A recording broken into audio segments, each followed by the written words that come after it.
First Up set, against Gael Monfils, Denis Legal Shapovalov, Adrian Harrison in the commentary box here on Armstrong. 15. Good start from Denis. He's going to need to serve well today. Once these points start getting going, Monfils is going to like longer points, and Shapo will look to 1-2 punch him as best he can.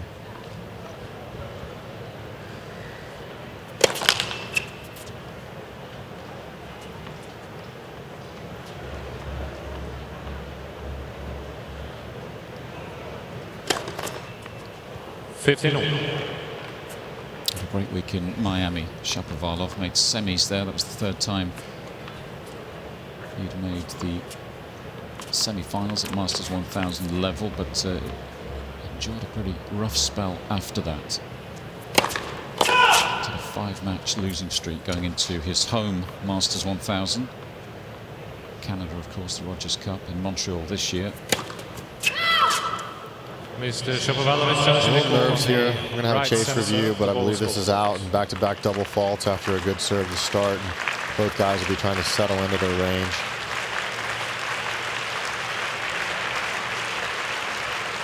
All eyes on the screen. Yeah, that one has just missed. 15-30.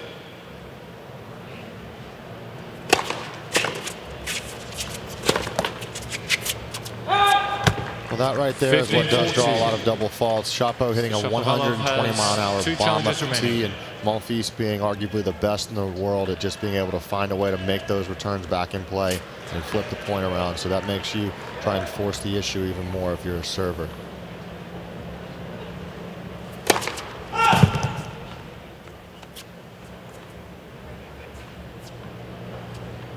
Couple of early chances for the Frenchman.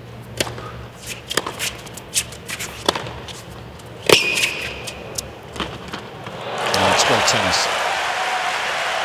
Well, that's good stuff, and that's going to be a little bit of contrast. We were talking about Shapovalov having to take a big risk here and get really ahead in the point. This forehand cross court was hit very hard and very deep in cross court, and then finishing with a nice touch volley.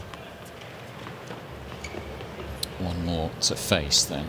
Monfils looking to pounce early balls here.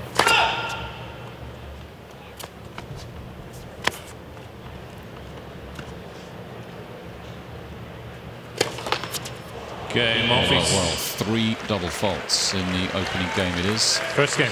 An area of the Shapovalov game that number can rise from time to time, can't it? Yeah, it can. And, you know, like you talked about some of the up and down results, and especially at 20 years old, he's always stuck to his guns. He's always been a guy, he doesn't take pace off, he doesn't slow down, and he doesn't change. He likes to play aggressive. He's going to keep going for that serve because he believes in it. And I don't necessarily think that's a bad thing. I think that it's something that's going to allow him, as he continues to get older and more experienced, to figure it out. But early on in this match here, perhaps just needing a little bit more margin for error so that he can get his teeth sunk in. So early break, Monfils.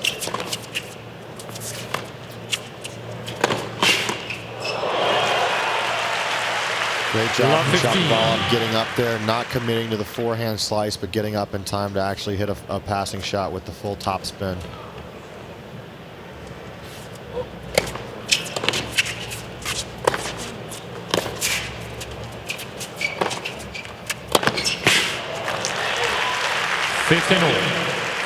Collected another title this year, Monfils. That was in Rotterdam, ATP 500 level.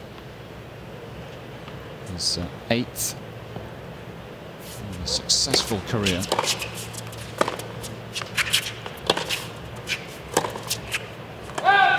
Yeah, it has been very successful, but Gael will be the first one to tell you that he knows he has more in him. He knows that his top end is very high, and he's always been open about his struggle with concentration and really commitment to the day in and day out work.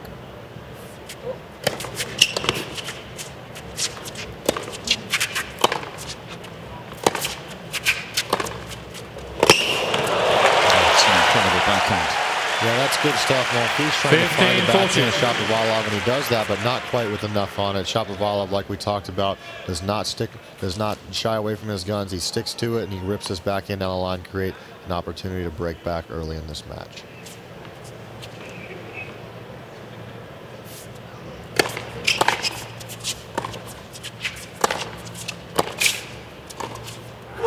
does break. Game.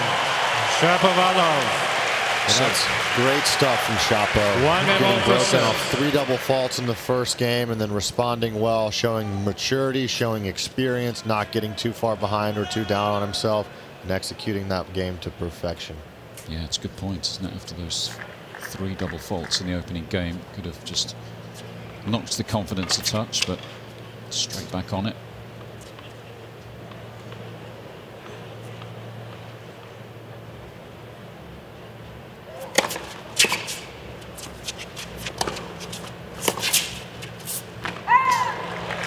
That's a wise play there. That first serve only coming in at 119. That shows that he hit it only at about 80%. If he's going to top out, his top speed will be 130, 135. 119 for him is one he can feel like he can control in a consistent manner, and that's going to establish himself to not face so many second serves as he did in the first game.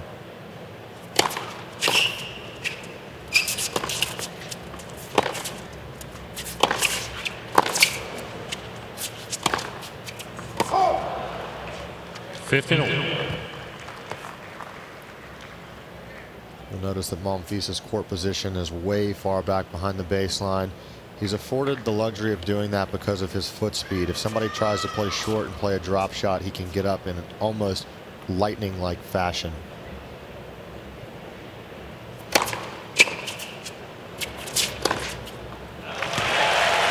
.30-15.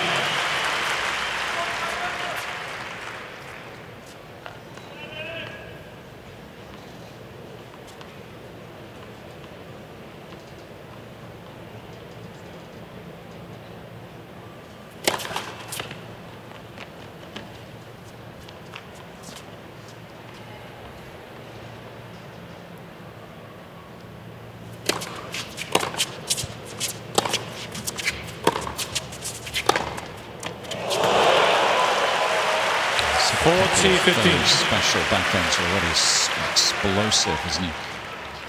Yeah, he sticks to this backhand. I've always thought that he could mix in the slice a little bit more, but obviously in a time like now when he's feeling it and ripping it, it's going to be something he sticks to, especially early on in this match when it's feeling good.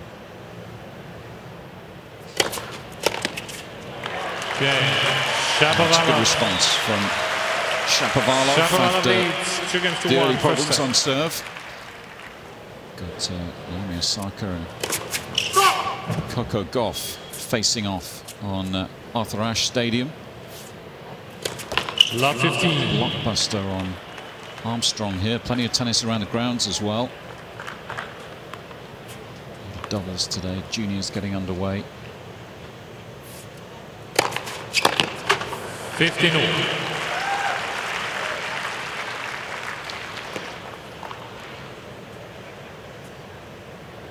Liam Smith there, Monfils' coach in the blue and white striped polo shirt. That's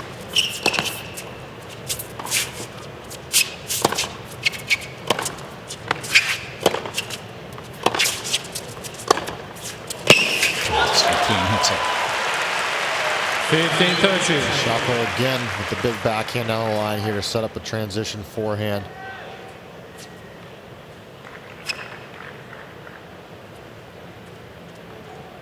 Sorry, that was a big forehand to set up the forehand.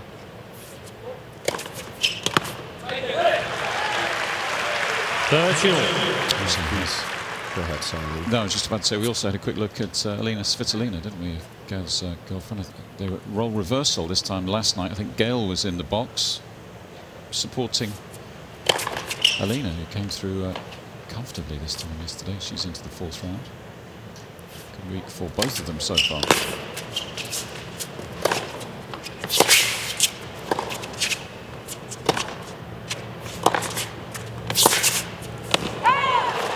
Yeah, that's always a great sign that you see two people who are so passionate about their game, supporting each other, and obviously these two haven't been a couple for a long time now, and I think that that's been a really positive influence on Gael's career. Sometimes, as we know, you need at times a little love spark, whether that's off the court or on the court, that helps you prioritize things.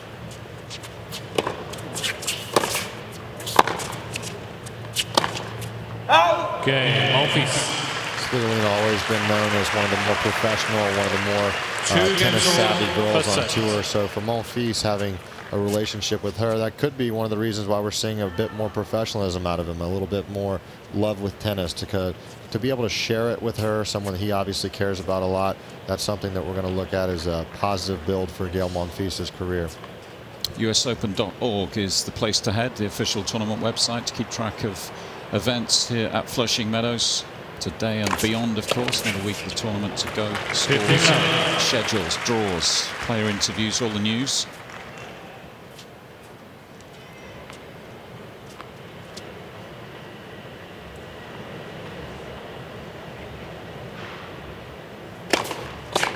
Yeah, I think it's a good point you make, Ryan.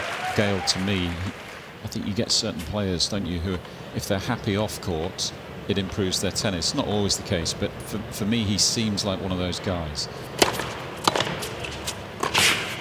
Yeah, you hit the nail on the head there. A guy who at times has had a love and sometimes not so love relationship with tennis. And, you know, like I said, whenever you find something you're passionate about or someone you're passionate about and you can share something and do it together, we all know that it can make times of turmoil and times of difficulty that much easier to deal with.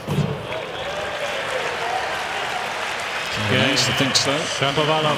Monfils considering Shapovalov leads the chase review, but 3-2. deciding against it. First.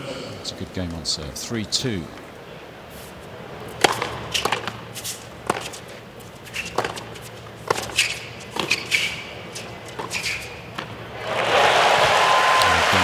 So smooth.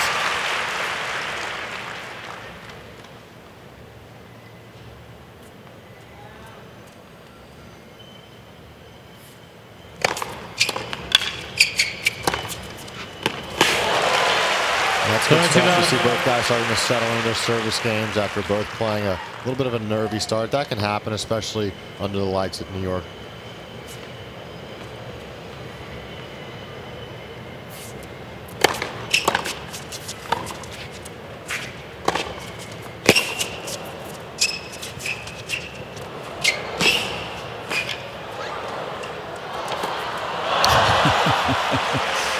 Well, you never quite know what you're going to get from Gael Monfils. We saw that his match against Copil, didn't we? That extraordinary sort of 360 slam dunk.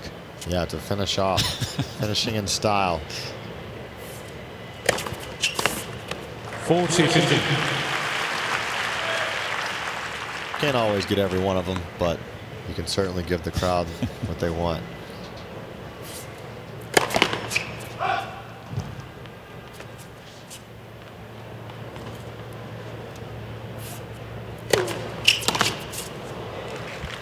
I think I'd be correct in saying if you bought a ticket to go watch a Gael Monfils match and he didn't pull off something extraordinary like that, you'd be disappointed to at least not see the attempt. So Gael able to not quite pull off some magic, but still get through the hold in a pretty timely fashion. And here we are at 3-all in the first set.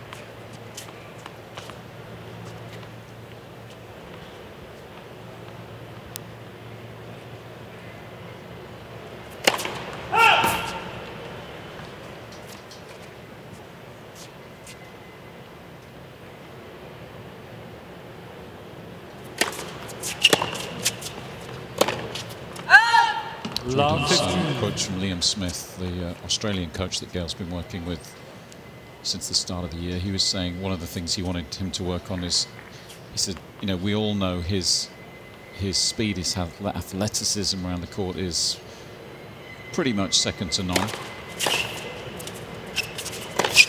But in the past, he's used that in a defensive manner. He wants to see him use it offensively. And I guess if he were able to do that, it would make him even more dangerous. Would you agree with that sort of approach? I would absolutely agree with that. Gael Monfils, he does have the ability to transition, has great hands around the net, and the closing speed he could possess would be really another dimension to his game that he hasn't always completely tapped into.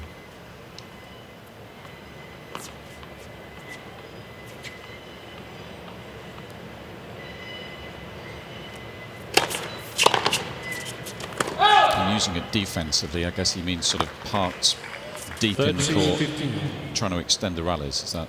Extend the rallies, make the guy go for more and miss, being content to run down the extra ball, and it's a mindset that makes your opponent want to miss and do more.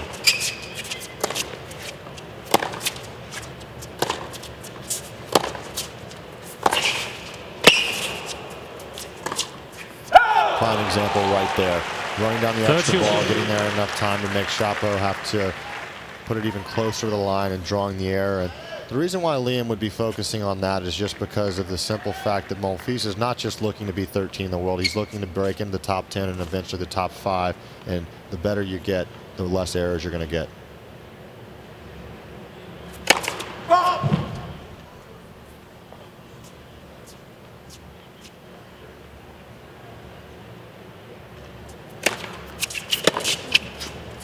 Oh, that was close. I feel like we'll see a challenge here. Mr. Monfils challenging the call on the right near sideline. The ball was called out. Sherapar telling Monfils, I don't know if it was out, which is always a sign you probably should challenge.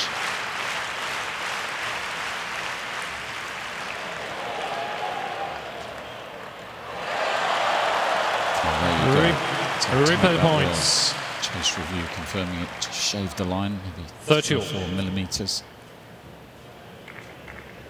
So still in the hunt here. Monfils for another break. We've had a break apiece so far.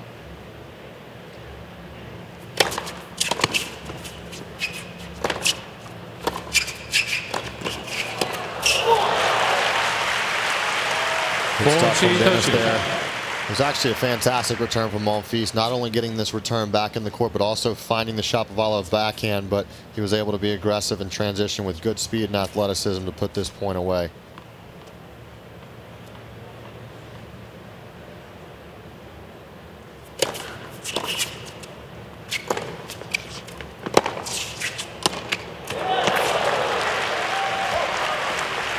Showing the wheels again. We just saw that graphic there as far as net approaches. 10 approaches already in the match shows that Denis's strategy. He's definitely trying to transition and trying to get forward. He doesn't want to hang back in these long rallies where they're going side to side.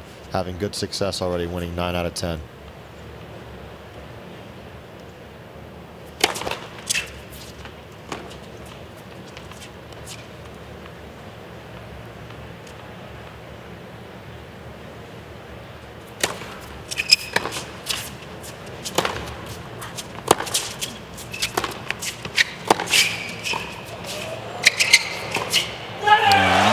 That's their first pass, getting it down low. Advantage, Monfils.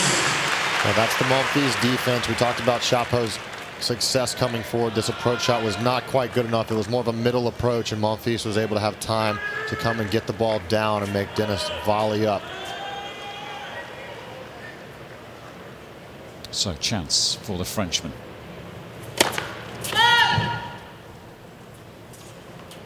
Serves held up pretty well since that first game that featured 3 double faults for the Canadian.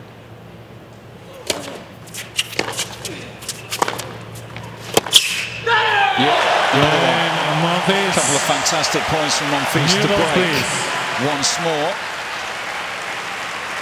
Monfils leads. Just done so at exactly the right time. He sits down with a 4-3 lead first set. Now from Korea, 6-3, 6-4, 6-2. Cilic beat Isner in 4 sets. That was an entertaining contest over on Grandstand. Sasha Zverev came through against Alish Bedene and Thank you. Andujar Players against are ready. Sasha Bublik. Those are the 4 names into the last 16 in the bottom half. Third round action in the top half took part yesterday.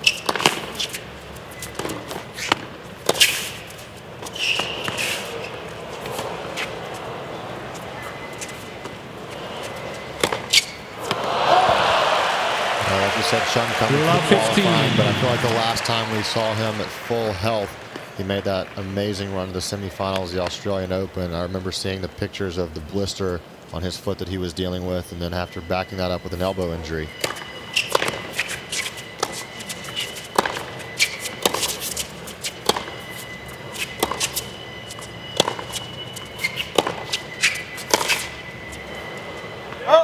Been a little tough stretch for Young, but obviously finding health and finding some form, making it up this far in the tournament. He'll be looking to regain some good form. I suspect we'll see him seated at these events by this time next year. Yeah, I was surprised to see him in the qualies because he's had a fair few injury problems, hasn't he? But I understand he just missed out on protected ranking by in 2 or 3 weeks, I was told. Yeah, sometimes you kind of face with a tricky situation. I was in a similar situation to that earlier in this year, and you're wanting to get back, you're wanting to force the issue, and then at times when you come back a little too soon, your body's not quite ready, and then you forfeit your protected ranking. And obviously, hindsight being 20/20 for him, he can't go back and do it again. But he will have to rebuild his ranking. I don't think he'll have an issue doing that now that he is healthy. Monfils under pressure there, 15-30, trying not to get broken, trying to hold after getting the break, what he was not able to do in the first game of the match.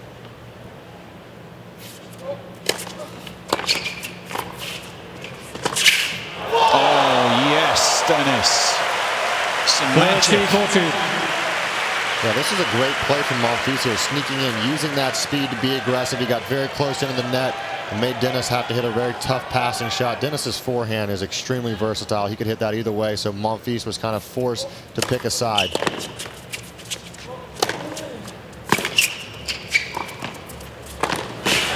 got him. Game.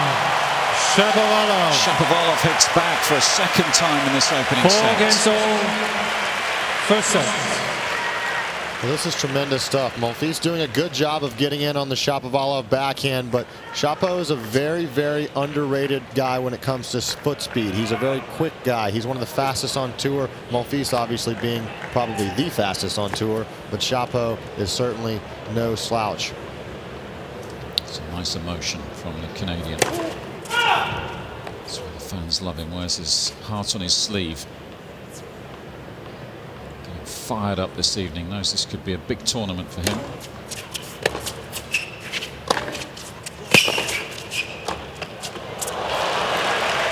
Mentioned the 5-match losing streak going into Montreal. He'd only won 4 matches between Miami and Winston-Salem. A wise decision, playing that to 250 in the run-up to the US Open. 50. Yeah, definitely worth more than just the 90 points that he would have gotten for the semifinals, in good form and good confidence coming in here. And I guess another week to work with Mikhail, right? So not just about good time on the match court. Yeah, there's a lot of good things he was able to build last week in Winston-Salem. That tournament is there for that very reason. People who need a couple extra matches have the luxury of adding that one in the schedule.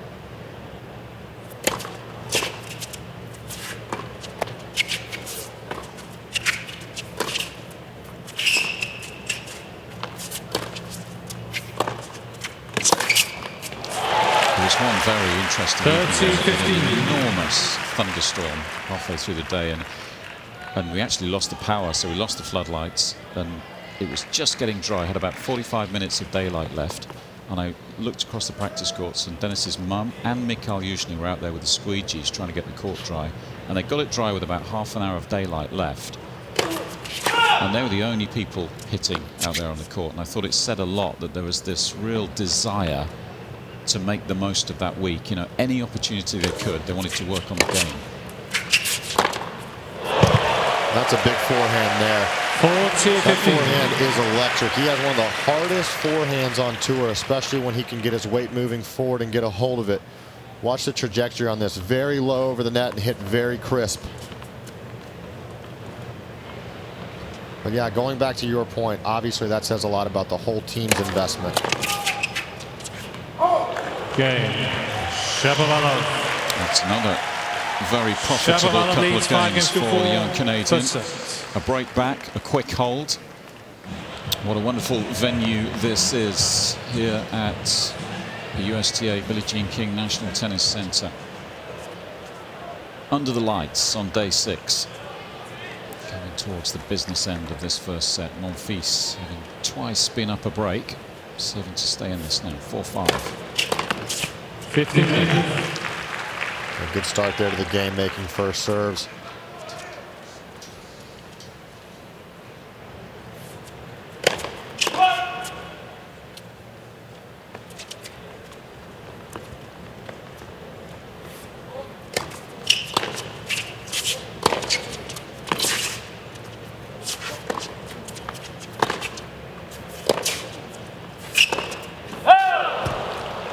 Toughness there. He set that point up well, but again, knowing the foot speed of Monfils is going to make you have to hit that a little bit bigger and closer to the line than you're used to.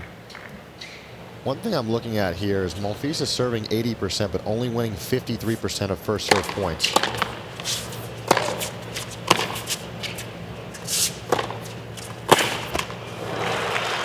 What that tells me is that he's going for a little bit more percentage. He's not getting as many cheap points out of the first serve.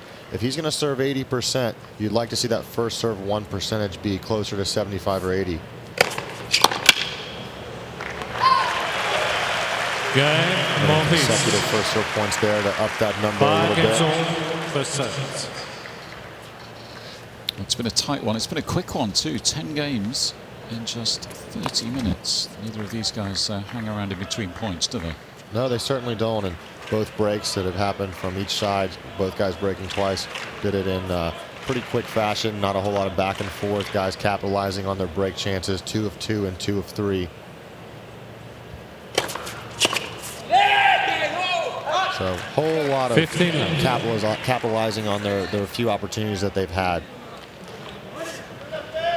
He's showing a little bit of frustration there that he didn't make that shot back in the court.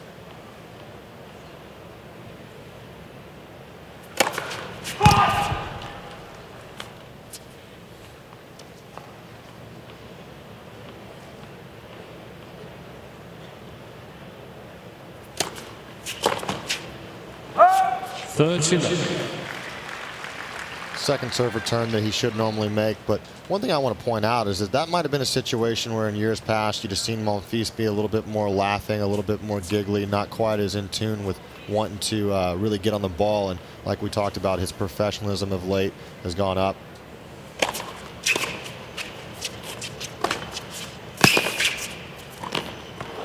And not saying that I love the negative emotion, more saying that I love that I can see the investment from him, that he is passionate about it, that he's caring, and that every single point that he's not executing as well as he could, he's showing that it really does matter to him.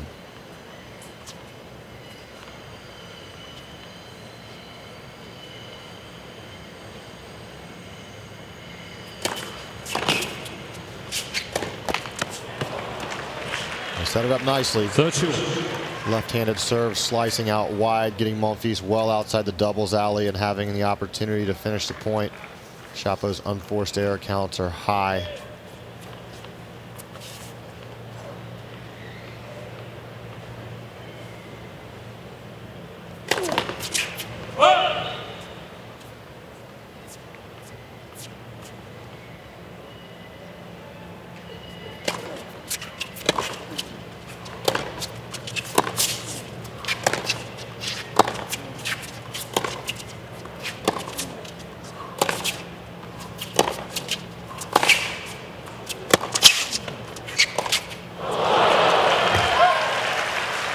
Monfils working hard for another break point. Shapo is going to need a first serve here. He's winning just 42% of second serve points for the match. Tells you that Monfils will be all over him if he's afforded the opportunity. Chance for a third break for the Frenchman. It's just missed. I suspect we'll see Gael back way up and play a solid point.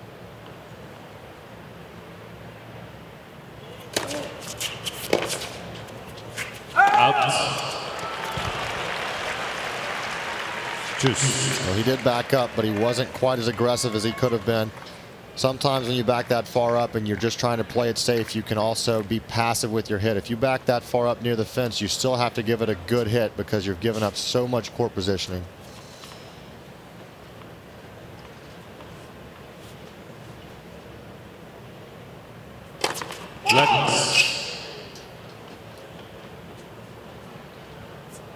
Second service.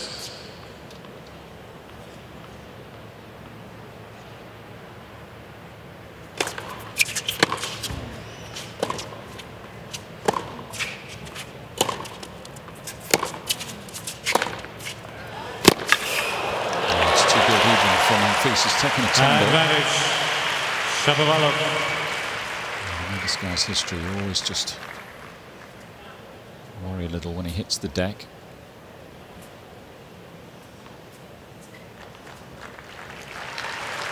Seems to be okay. Yeah, there's some problems with the left ankle, isn't it, this year?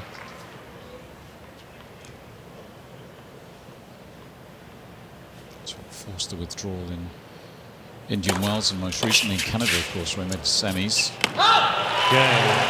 It's a good hold from Shapovalov at a key stage of this opening Shapovalov leads set. 6 games to 5. Usually applauds. And Monfils will serve to stay in it, 6-5.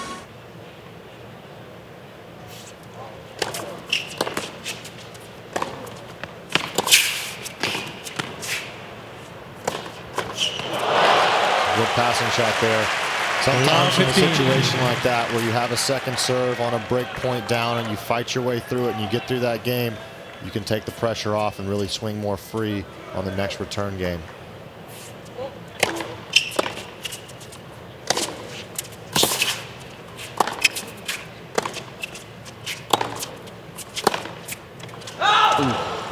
Just like that, though. That's a good hit.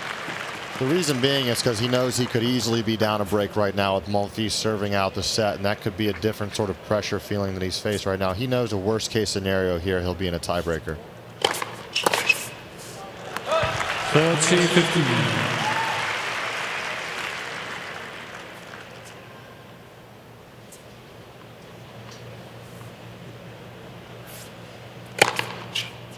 40-15.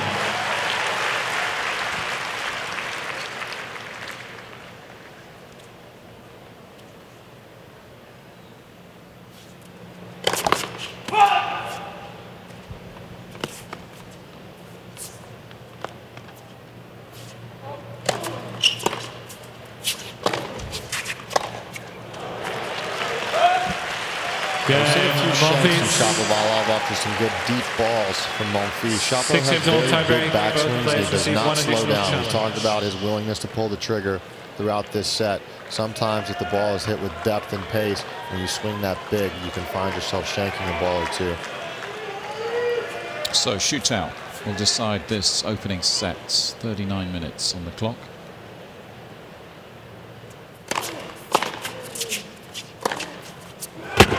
Same start. 1-0. That's good stuff. You got to love his willingness to stick to his guns in the pressure moments. Some guys in that situation would be a little more content with just making the ball back and starting the point.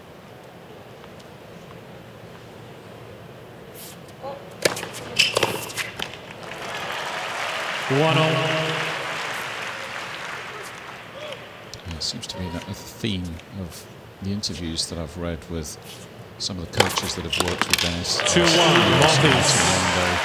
Around a year ago, and I worked with Rob Stackley, Canadian guy. It seemed to be a consistent messaging of you don't need the big weapons all of the time, but then, you know, he possesses such a dangerous game that his argument presumably is, well, why can't I use it? When it works, it's difficult to disagree with, isn't it? I would certainly rather that than a guy who's too passive.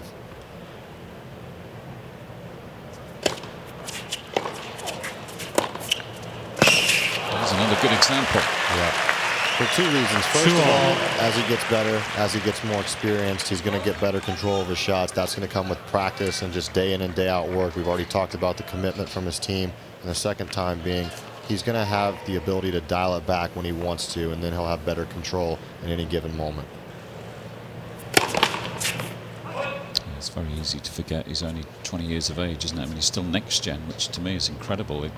He played the inaugural next gen finals in Milan. Still eligible for the third one this year. Yeah, having played Rafael Nadal as a 17-year-old and coming through with the win in Canada a few years back, it seems like everybody's been expecting him to break through for a long time. You forget he's only just 20 years old.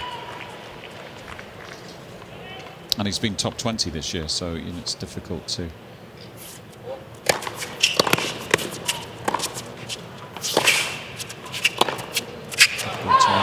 It's easy to look at his season and go, well, it's not good enough, but he's made a Masters semi-finals. He's been top 20.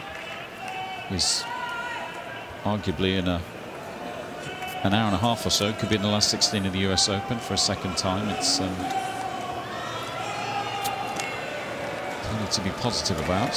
There's no doubt about that. You never know what stage in the season you're going to have all your hard work pay off. It's not a sport where you put in all the work and you expect a result in the very next event or even within the next couple months. Sometimes the things you're working on can manifest in a number of different ways, being years down the road at times. 4-3. He's making a good first serve there, but finding himself down a mini break. Shapovalov serving here, doing a pretty good job on first serve points, won at 70%. He'll be hoping to see if he can land a couple of those with these next 2 service points.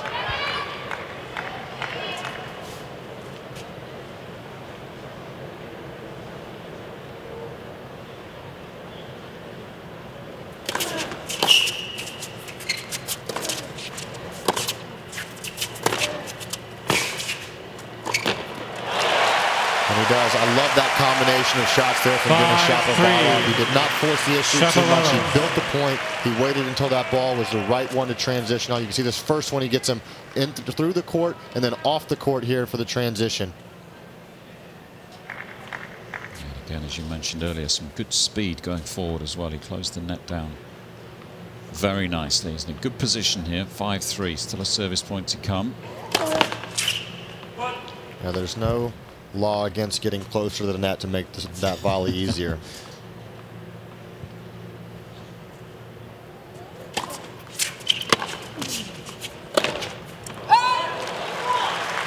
Well, just slightly mishitting that.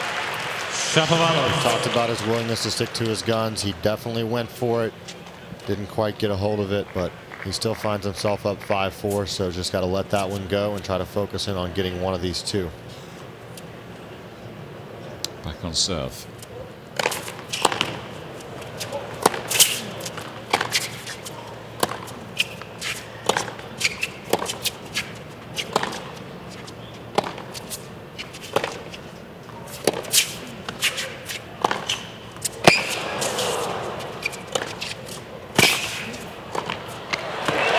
That is rock solid from Shapovalov. Yeah, point of the match there. 4. Thus far. Shapovalov. Again, finishing with the volley close to the net, using his speed to make that volley higher and easier. Thank you. A couple of set points then for the Canadian. First one saved. Bit of a change up there. Monfils, 103 mile an hour first serve. That's probably the slowest first serve of the match, and Shapo way out in front.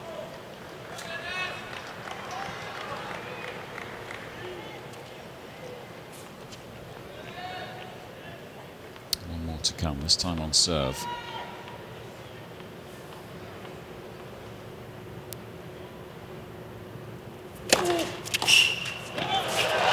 And he seals it.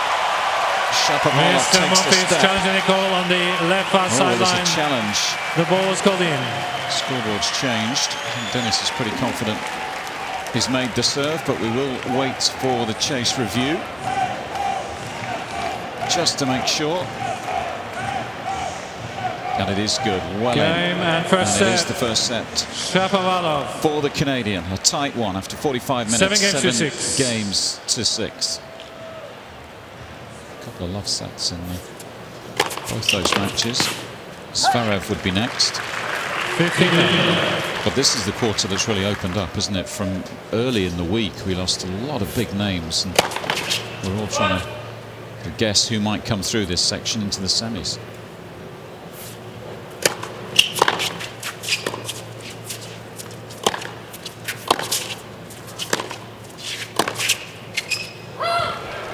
Good leave there from Shapovalov. Yeah, for the last number of years, you've almost been able to staple in quite a few names into the second week of the Grand Slam. And at this stage, we've seen a lot of these young electric guys start to make a dent. And they've actually caused some upsets, which we haven't been accustomed to seeing. Monfils letting that go right through the uprights into the field goal.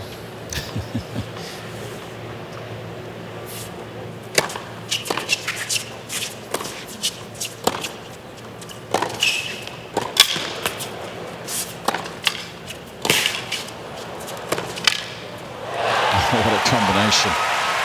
Yeah, he could sense that 40, Chapo, 15. a avid hockey fan, was looking like he was on skates here. You can see him lose his footing and slide, not here, but just in the middle of the court there, and was not able to recover.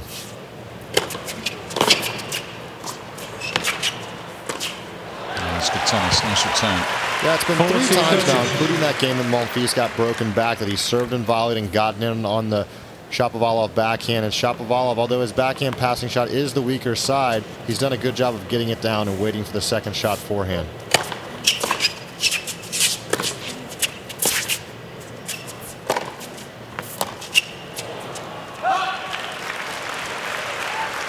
Gael Monfils. Hold for Monfils. Just go back to the draw. One of this will play Andujar, the Spaniard. Andujar has done a great job of fighting through some adversity. He missed an extended period of time with some injuries. I've been following him. He's a friend of mine. I've followed him on Instagram. You've seen the story. He's a truly passionate guy. He's been tweeting about everything, Instagramming everything that he's done, even on his comeback. He's shown that he's pumped up when he wins a doubles match at a challenger. He's pumped up when he wins a singles match at a challenger. And now to find himself in the second week of a Grand Slam after fighting all the way back from what seemed like almost not insurmountable, but a very difficult transition to get back into this stage, and he's done it. Yeah, it just goes to show, doesn't it, when you're fighting your way through those early matches. He came through in 5 against Kyle Edmund in the first round.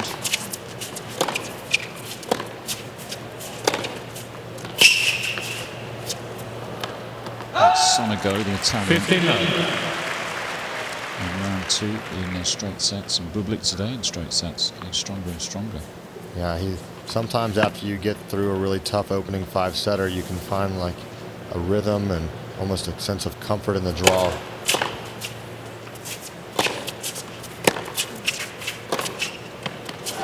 That's great stuff there. 39. Chapo's mixing it up well. He's getting in quick and in a hurry, and with these transition approach shots, he's shown the desire to move forward. He's approaching a lot down the line, which a lot of the old school tennis fans will know is the quickest way to get to the net and cover a lot of court.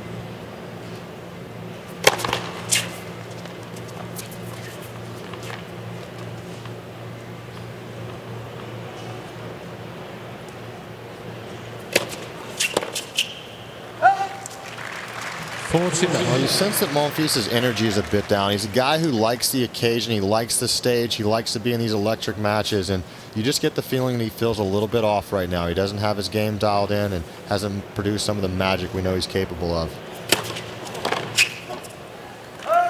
Gael Shapovalov.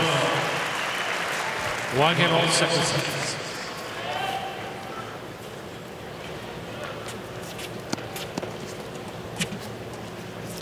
Osaka dominating on Arthur Ashe. Incidentally, she's set in 4 love against Coco Gauff. Kyrgios and Rublev to follow that one over there. Yeah, packed house over there at Ashe. Fans would have been really excited to have seen this matchup between Gauff and Osaka, followed by the always exciting Nick Kyrgios playing a former Grand Slam quarterfinalist here in Andre Rublev. 15. And on Armstrong, Gael Monfils versus Denis Shapovalov, 2 very electric, exciting players. Yeah, fantastic night session, day 6.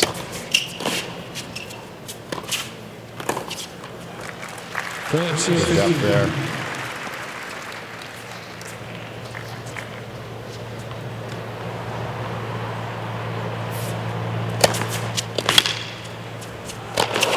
Well, there we go. We've had to wait 53 minutes for a bit of Monfils magic. How's the athleticism here? That's tremendous. Look how high he is. I'd venture to say he'd have no problem dunking. The freeze frame on that height will show you he is well over any rim in America, or the world for that matter.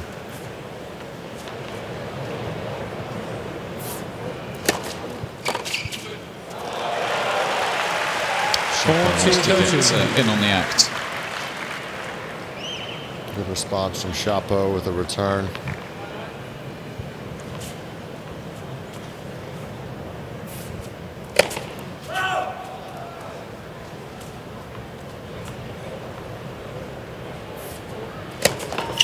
Let second.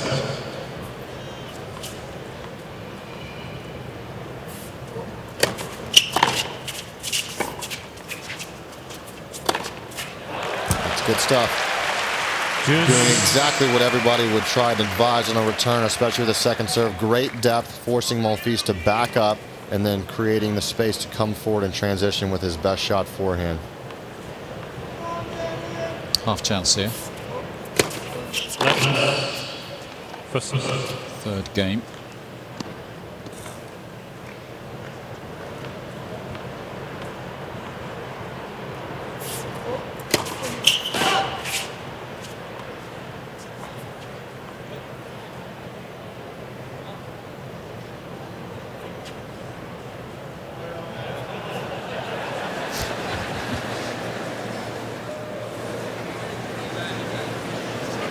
Monfils challenging the ball. Far sideline. The ball He got there in the end. I'm sure it was in a timely manner. I think that's the language in the rules, is it? But it was a sensible chase review in the end. Yeah, as long as you're usually engaging with the chair in some sort of conversation or your opponent about the call, you can afford a couple extra seconds.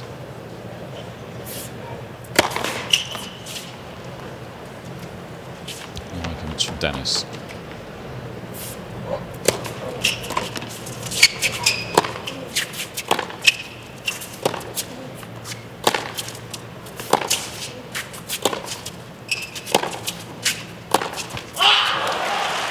Typically speaking, you only see chairs decline that challenge option when it seems as though the player dismissed the idea of challenging and then came back to it. As long as you're still focused on the call, they allow you to walk up, take a look at it, try to make up your mind.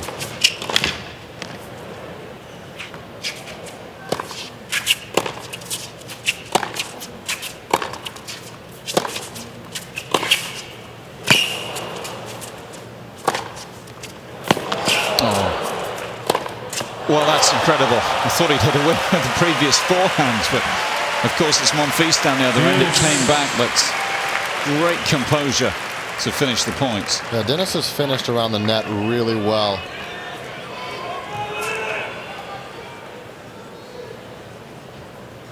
It's not an easy task when you know the speed of Monfils.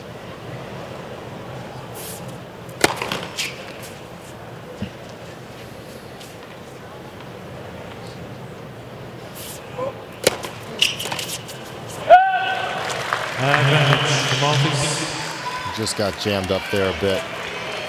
Forehand body is a good serve for a high percentage location.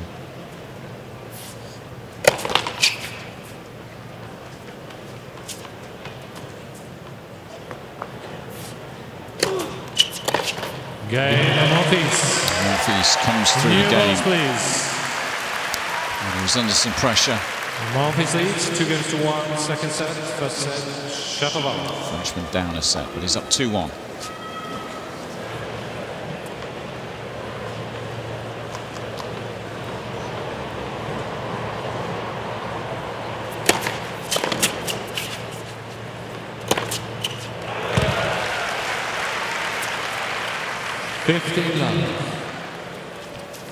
So game 4, second set.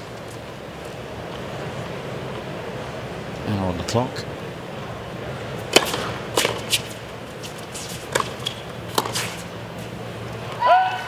Got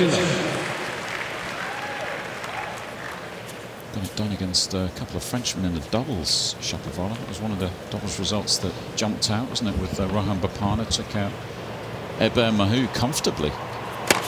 Yeah, they're a good team. Hubert Mahut are obviously a good team, but I'm talking about Chapo and Bapana. They've played a number of times.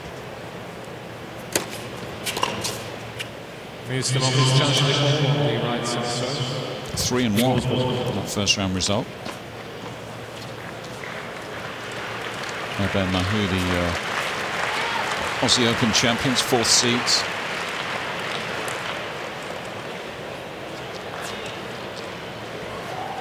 Made the Stuttgart final together.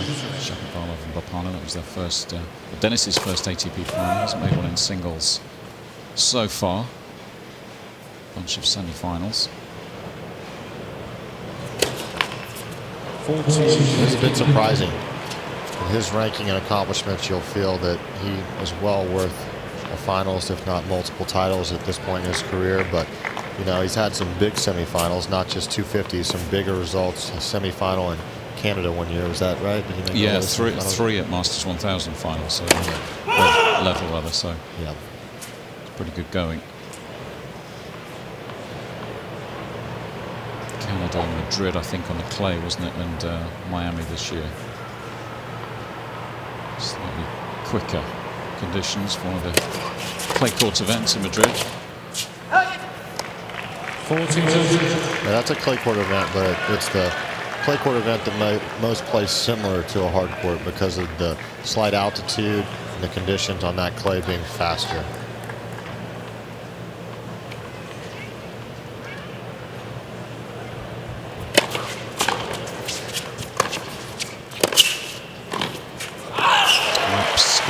The game, there's some more nice net play to share the opening 4 games. Of course, you can head to usopen.org, the official tournament website, for all the information surrounding the tournament. Download the US Open app as well for latest scores, stats, highlights, player news, celebrity sightings, and much, much more. That's available in the App Store and Google Play Store. The midway point, the final major of the year. 15.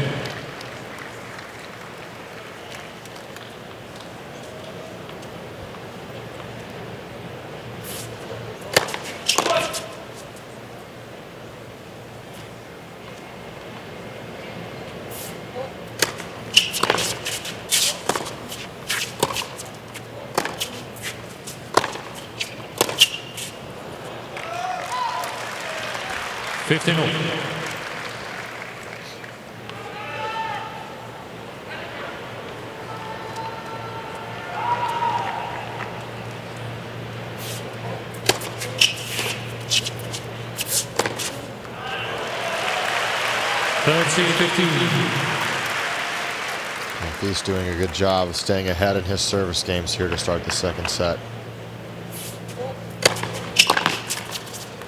It seemed like all those breaks of serve happened in a hurry, didn't it? Not much resistance from the server when they were getting broken, and obviously getting behind in the games, and Monfils keeping his nose out in front in these service games.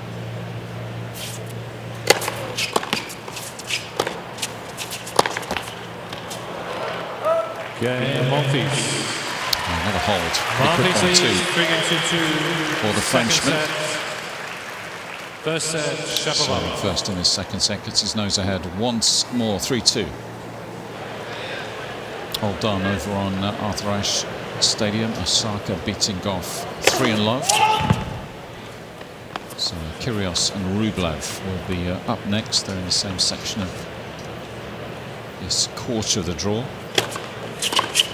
I wonder if that one will play the Berrettini or Popyrin, who are still going in that fourth. 5-all in the fourth. Berrettini, the Italian, up 2-1. He's had a good year, hasn't he? Got a few Italians seem to be doing well this year. Yeah, he has had a great year, building his ranking up to the top 25 in the world. I think 3 titles in the year, if I remember correctly, and on different surfaces as well.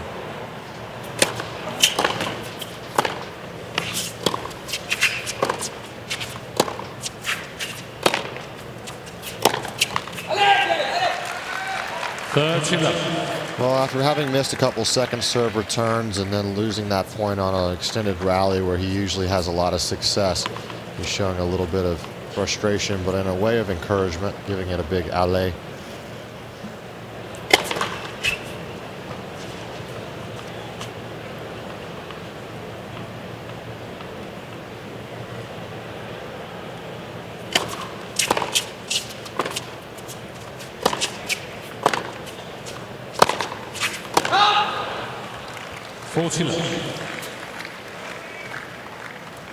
Not a bad time to take a cut at a forehand there. If you're feeling a little bit out of sorts, you have to look for opportunities in the match that are not as high pressure points to swing out.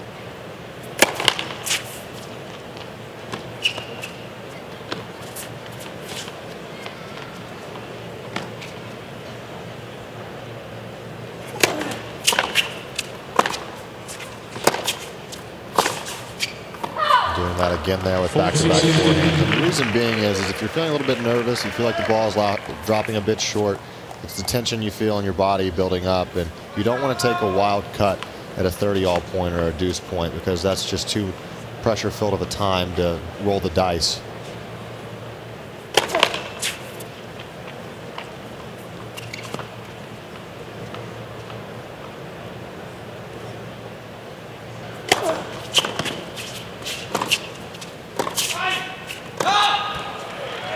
In a situation such as this, he swings out, even missing a couple balls long. Then when he goes to dial it back, he won't be hitting it quite as short as he had previously. If he dials it back just a hair from those shots that are hit big and just a few feet long, then he'll be right in that range where he wants to stay. So it's all about finding your rhythm and your process of getting into the zone that you'd like.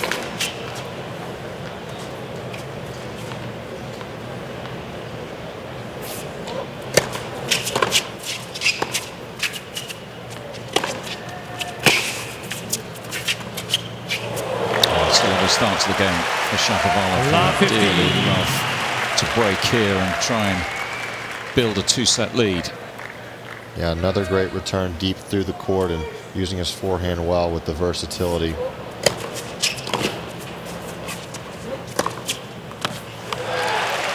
That's good stuff. You could see that Monfils held him there.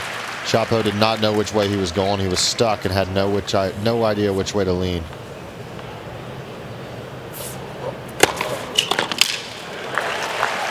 Mr. Shapovalov is challenging a goal on the right center serve. The ball is called in.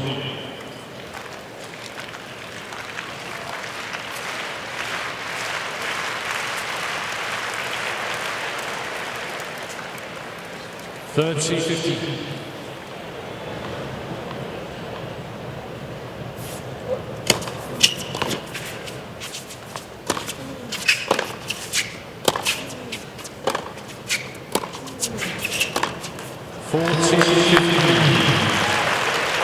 Mr. Shapovalov has 2 challenges remaining.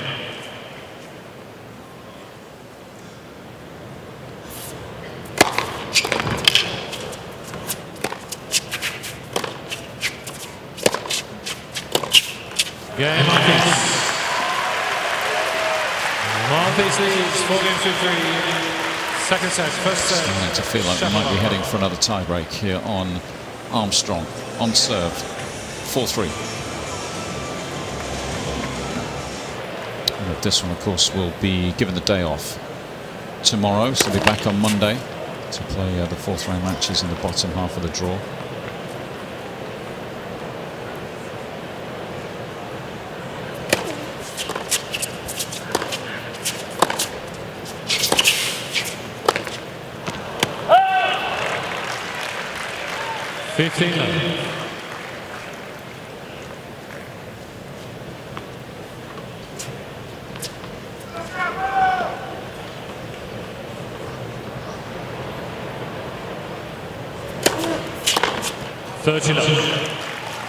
Both guys have started to settle in nicely on their serve.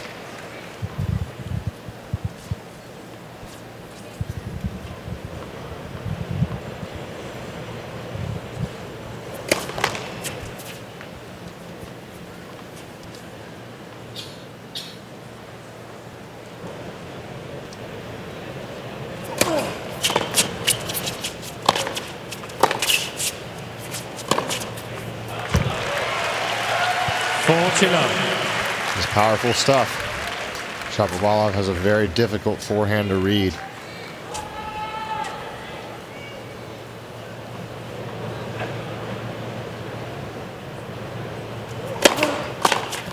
Gael Shapovalov. 4 games over 7 seconds.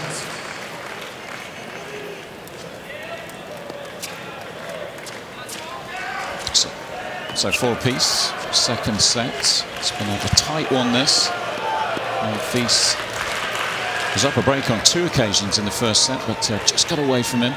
Shapovalov playing a better first set breaker. And we've had 8 pretty rapid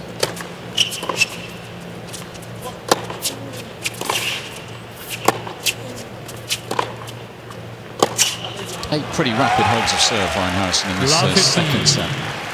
Yeah, not much of a look for either guy in this set. Both guys had a little bit of early shakes and nerves, but since this second set started, both guys have done a really good job of getting ahead in their service game. Love 15 is about as much of a look as we've seen thus far in this set.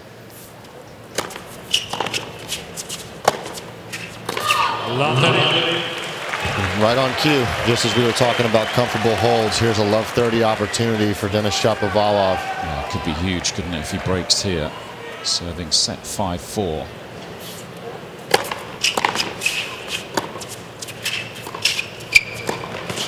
Oh dear. Well, earlier in the match, we saw him approach on the Denis Shapovalov backhand a couple times. Denis did a great job of getting that return down low so that he could hit a second shot forehand passing shot. And after a number of times with that happening, Monfils then forcing the issue and making the error. Girlfriend and coach looking a little nervous here. First chance for Shapovalov slips away. First break point of this second set. 4 breaks in the first set. It's been aggressive from the word go, Shapovalov, this evening.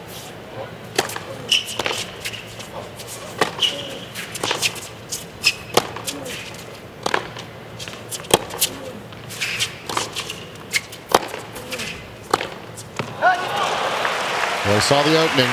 He knew that was the one he had to pull the trigger on. He just forced the issue a bit.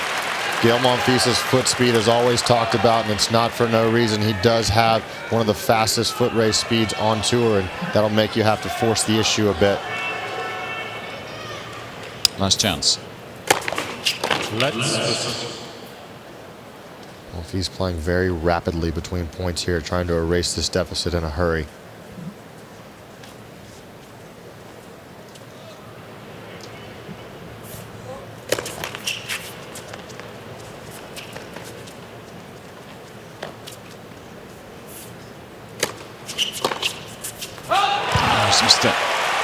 Yes.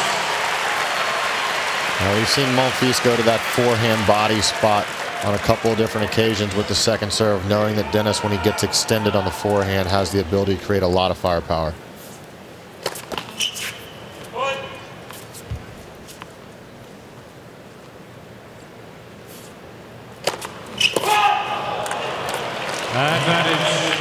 Well, he saw him creep in closer to the baseline, and when he saw that, he tried to go a bit harder into the body and jam up Denis again. However, just overcooking that one, and now he faces a 4th break point in this game.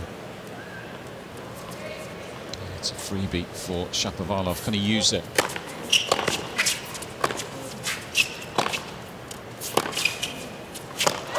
No, it's deep. He can. He does convert at exactly the right time in this second set. He's in good shape now. 5 games to 4. Second set and 1 set to love.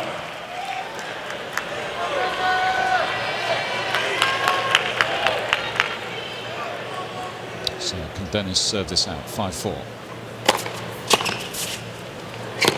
It's a heck of a return. Start the game from the Frenchman. The best responses on the return have been the guys who are playing the next game after breaking. You want to consolidate that break with a good quick hold, and Denis needing to do so here to finish this second set.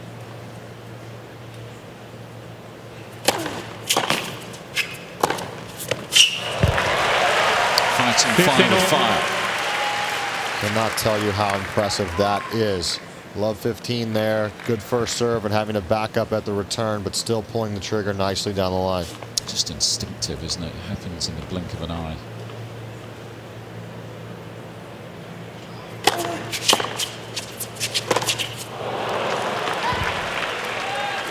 Monfils sensing that he maybe needed to find the Shapovalov backhand there after him pulling the forehand winner and doing a good job of directing that cross court.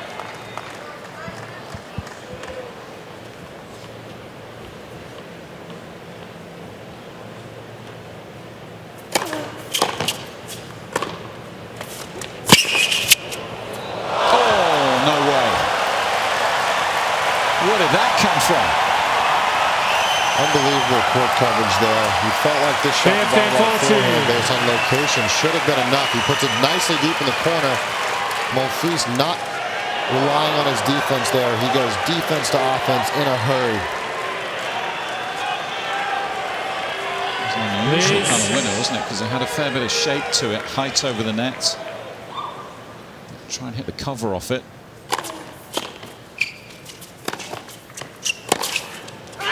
Oh yes, Monfils comes to life. Gael Monfils. What a game from the Frenchman. That was a tremendous game, starting with that great return in the first point and two tremendous passing shots. He's put himself in a position here to stay in this set, not face a 2-sets-to-love deficit, which at times can be a really difficult task, especially on humid days. Now he's going to be serving here at 5-all, so you'll look for him to continue this momentum. A nice reaction. We haven't seen too much of that this evening.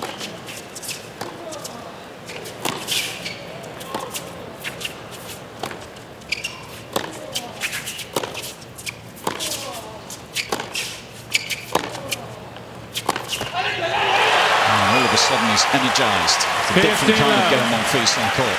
Yeah, he's really feeling that energy there. He would have known that having broken there, it could be a potential game changer for the rest of this match.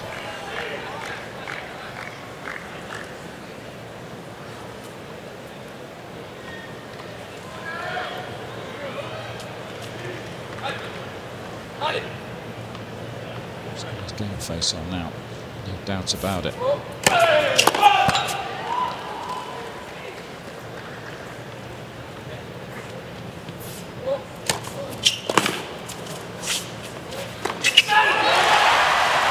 You can see the pep in his step. Every point he's showing how much energy. He's getting this crowd involved. Monfils is always a crowd favorite. Getting them behind him here is going to be really important for him to finish off this second set on the note he'd like. Wait.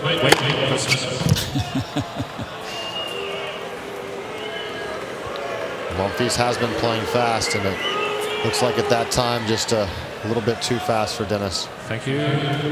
So we go again, 30-love.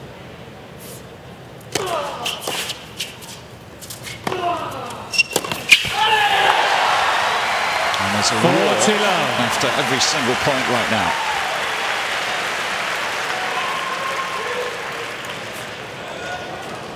Monfils and the crowd feeding off one another.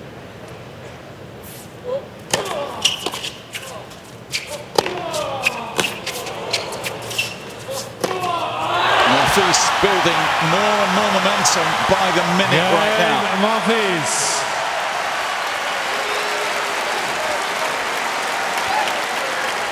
6-5. Monfils leads 6-5. Second set, first set, Shapovalov. And all of a sudden, Reinhausen, he's like a different man. Yeah, you can see the energy every point that game, showing some sort of positive outward emotion. This crowd is as alive as they've been since this match started. They're really trying to support Gael here. They want to get him into this match. They want to see this electric performances that he's capable of, and they certainly are ready to give him all that they can to help bring it out. This is going to be a tough game for Shapovalov. Remember, he served for it at 5-4. Was looking good for a 2-sets-to-love lead. All of a sudden, Monfils lurking, hoping to level this match. He's played some fantastic tennis, especially to break for 5 apiece. An incredible game he played.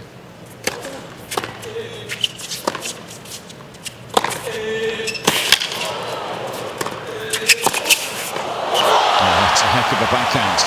Incredible passing shot, and Shapo showing the crowd that he is there to give it all he's got. Also, this was a great Monfils backhand to tread up a transition forehand, and then Denis was able to turn defense into offense here with a full cut down low and cross court. Yeah, here's Denis's reaction.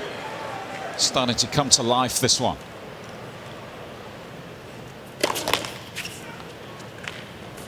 It was sort of bubbling along, wasn't it, for a set and a half without either guy really playing their very best tennis.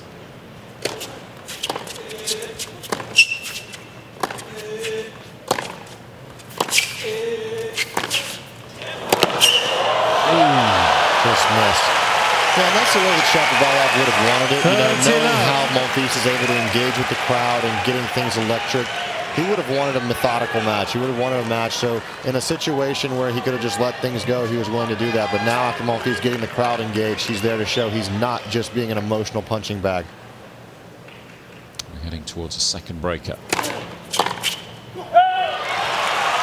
a good effort from Shapovalov in this game so far, because Monfils had all the momentum going into the sit down.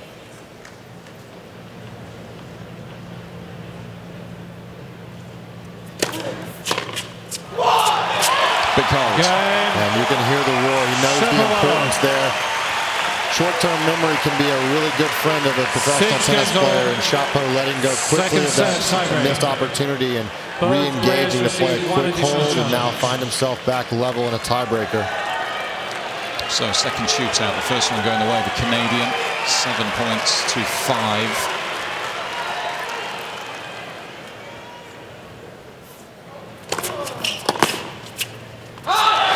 Impressive for a young guy, because everything happened so quickly, didn't you? You're up there serving for the set. Monfils plays the most incredible game. He's getting fired up. That in turn fires the crowd up. For Shapo, you must be feeling like, what on earth is going on in the last couple of minutes? But I'm impressed with how he's started raising the volume now. It's almost like he's trying to reassert his authority again. Most definitely.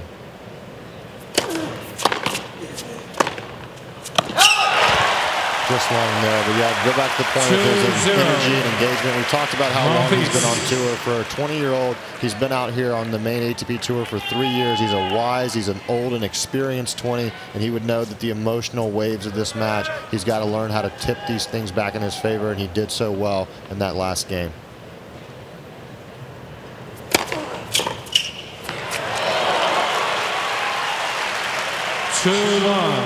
Monfils. Usually just shuffling in his seat alongside the Canadian since the start of Winston-Salem, ATP 250, leading into the US Open, part of the US Open series. These guys were hard at work during Denis's semi-final run down in North Carolina.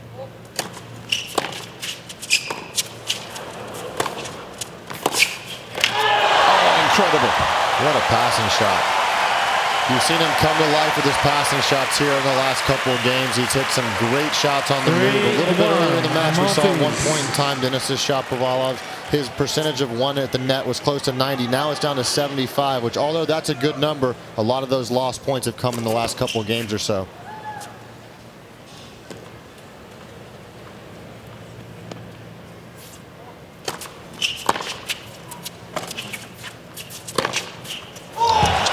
Hold of the forehand, Monfils. Shapo jumping all over that one.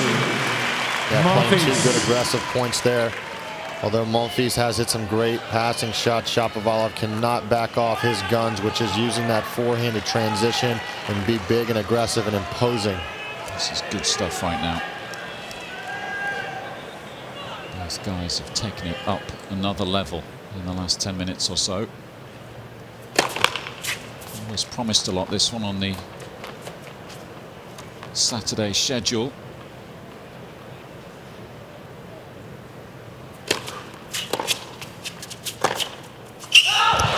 Just deep. 4-2, Monfils.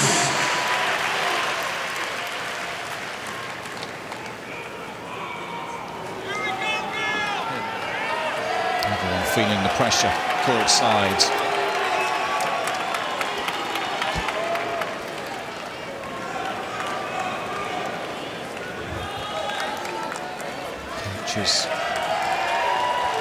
Monfils' girlfriend, Alina Svitolina. It's a big breaker, don't they? Monfils wins this one. It's game on. Shapo takes it, then it's a long way back for the Frenchman. Yeah, they'll definitely know the importance of these next few points, and they're urging Gael to stay positive and to stick to his guns.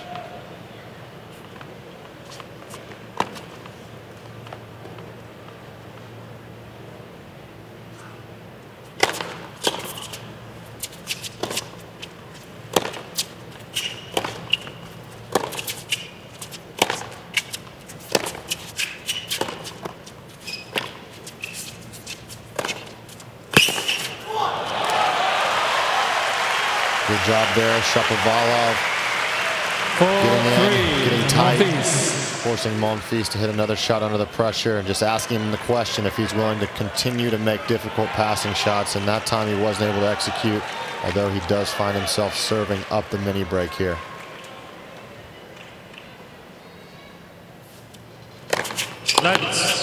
Oh, that's a bit unfortunate for Shapo. He caught a hold of that, and you could see that he knew it.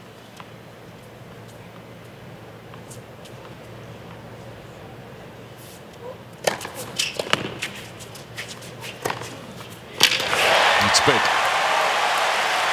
Edges closer to 5-3. leveling this Monfils. match. You just get the feeling that this stadium is ready to erupt if their guy Gael Monfils can close out this set.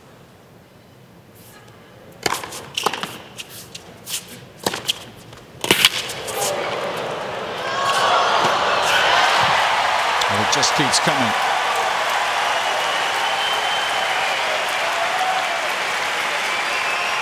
He's played some sensational tennis in the last 10 or 15 minutes. 3.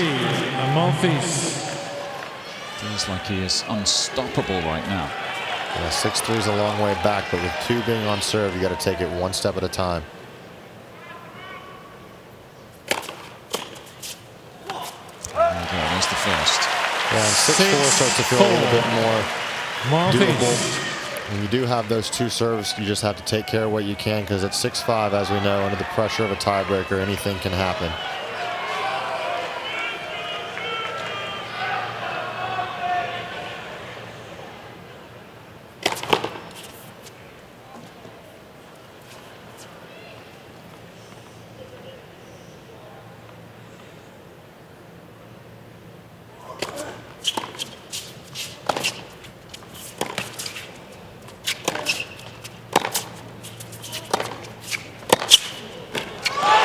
He's got it. Second set. What a fabulous few Monfils. games from Monfils, who's energized. He's right back in this. 7 games to 6. And it's a 1-0. set apiece on Louis Armstrong. Going the distance, perhaps tonight. We'll see. Couple of breakers. Third set. Shapovalov to serve. The first 2 sets have been shared, and it's the Canadian to get this going once more. These first couple of points on serve will be crucial for Shapovalov, just to show that he's right back in this match. Love 15. Doesn't want to slip up too much here, because if you get this momentum rolling with the crowd energized behind an energetic Monfils, it could be a deficit in a hurry. I'm just checking the fan court side was okay. I think I just shot that one into the crowd, didn't it? That seems to be okay. Nice touch from the Frenchman. Let's first.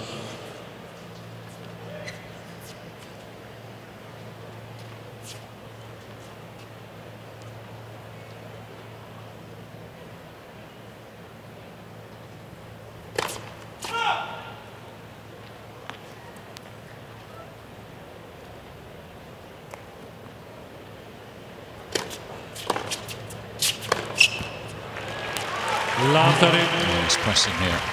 Yeah, just like we talked about with this being a really key game for Shapovalov. Missing 2 first serves, putting himself in a bit of a hole.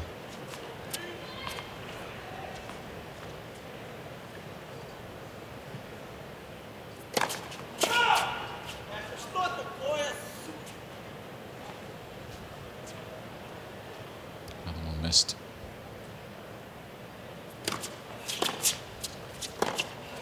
Oh, that'll do. Yeah, good response there. 15. Not a bad decision by Monfils. Definitely could have hit that return bigger, but given the situation, the way it played out, and some of the frustration that was apparent with Shapovalov, you don't want to miss the return and give him a freebie to check himself out of that hole.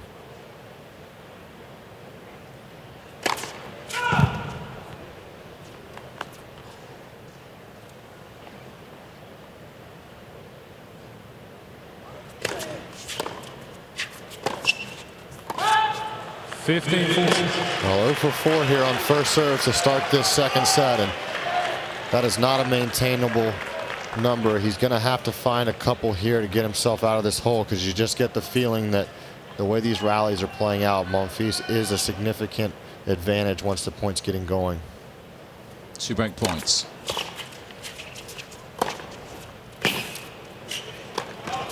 First one saved in style. 13-14. Good job of Denis closing off the net. He noticed that Monfils was going to this slice forehand, and once that happens, he knows he can't get it by him, so he just gets tight, makes this volley finish as easy as possible.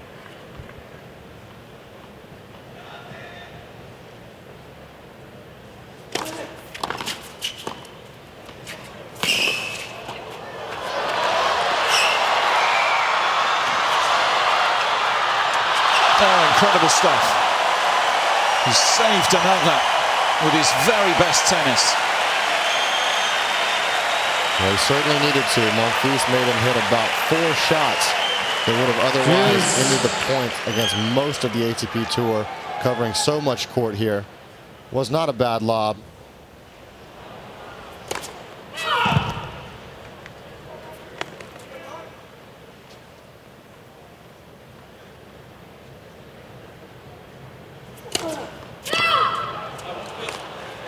Advantage, First serve Monfils. and a little bit of nerves. And frustration. In danger of, well, it'll be interesting to see what the reaction is if he does lose this opening game, Shapovalov.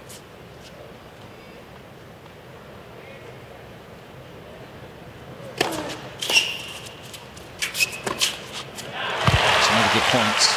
Yeah, good response here. First serve has abandoned him a bit, but 3 for 3 on break points down of making the first serve, and that's bailed him out.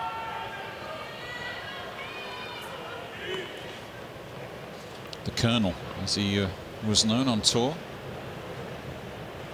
His military style victory salutes over the years.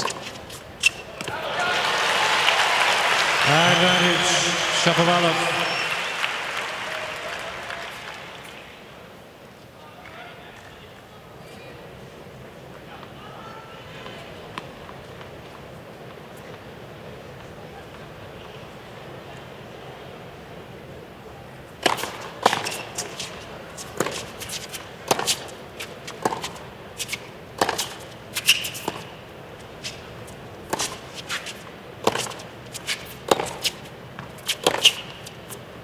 Frenchman good. Mr. Monfils challenging the call on the right near sideline. The ball is Well, Monfils seems confident.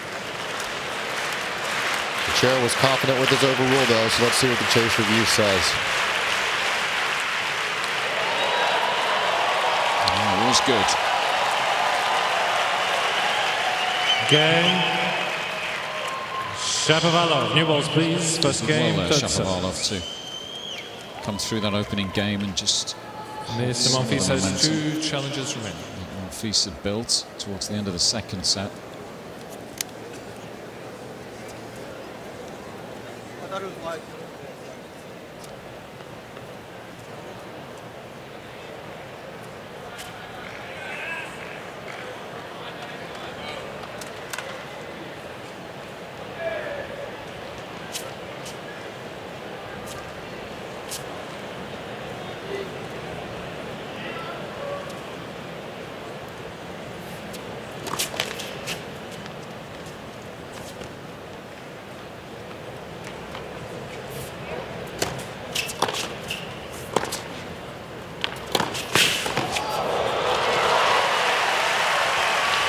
Fifteen love.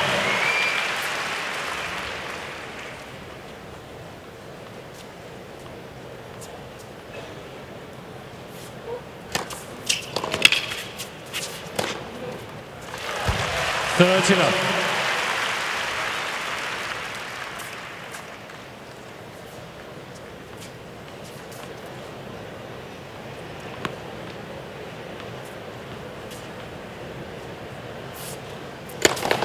Let's listen.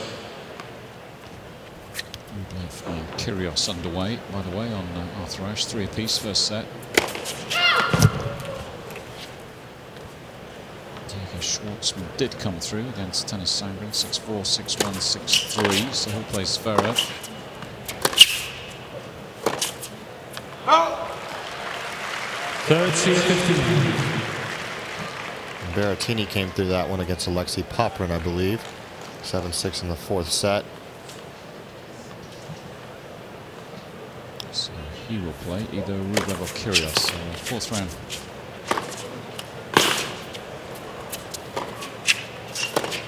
Pretty much confirmed, all but two spots. This one, 40-15 match. Tomorrow, we'll see Djokovic play Wawrinka, Kupfer.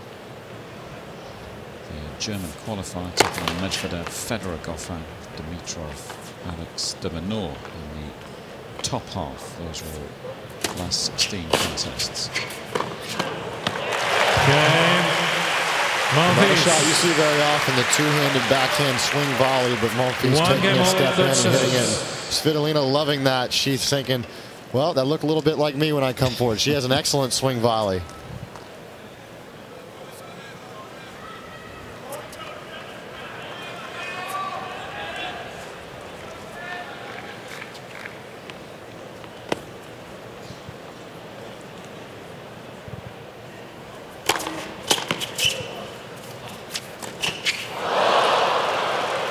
Well, he just took his eye off the ball for a second, had to take a look and see which way Gael Monfils was going. Ideally, you got to just pick a side and try to execute your shot, but when a guy is as versatile as Gael, you can kind of get in your own head and try to force yourself to look up.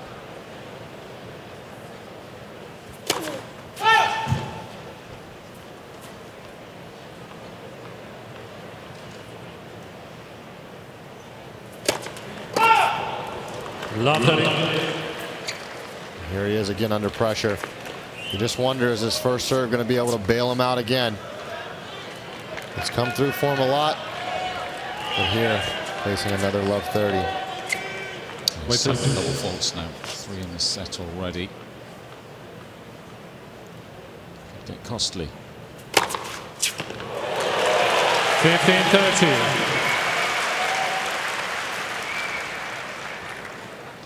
Only his second ace of the match there.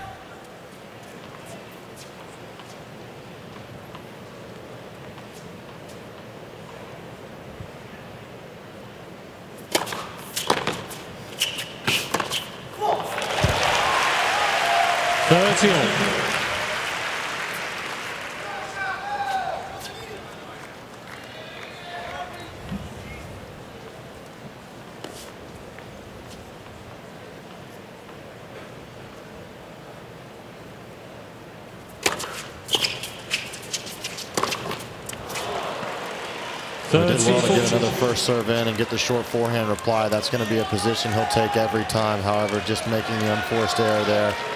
Now facing another break point.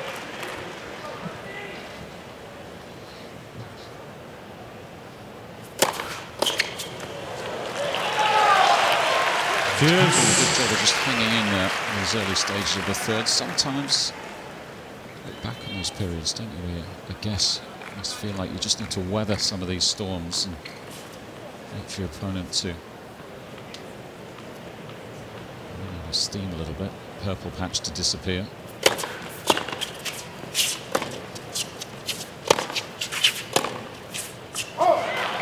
Yeah, advantage Monfils. 3 out of 5 set matches over the course of sometimes 4+ hours. You'll look back at the match and you'll say that there was a number of chances that you had, and there's also a number of chances that you saved, and that's pretty normal, especially in guys tightly contested like this. Another one saved. Yes. 5 now in this set. There's been some matches that you feel like you let slip away, and then you remember earlier in the match that you were either down a break or down a set or something like that, that the other guy could have been saying the exact same thing.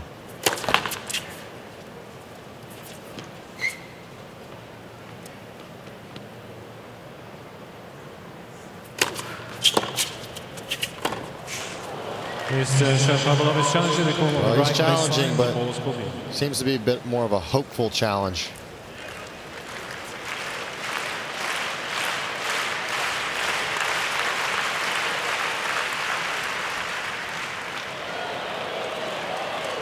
comfortably good. Advantage, Good to see the Monfils. chase review, and it's the 6th break points for Monfils in this third set.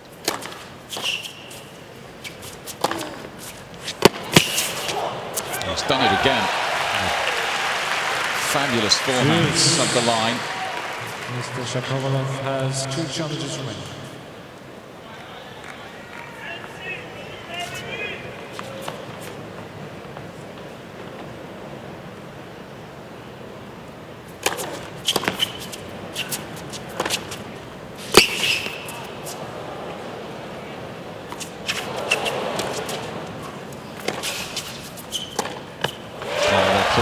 No panic. No, you would be looking for that lob to go long, and then when it lands on the baseline, you have to just take your medicine and start over. Shapovalov doing that and then creating a short ball opportunity, finishing with a forehand down the line. Nice.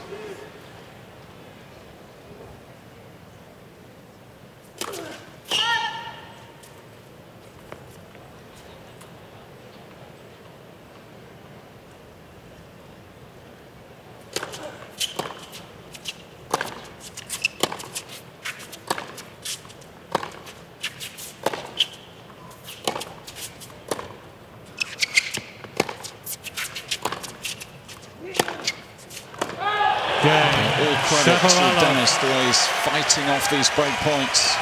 The start of the third. Shapovalov leads 2 games to 1, third set, 1 settle. Gutsy holds, and he's up 2-1.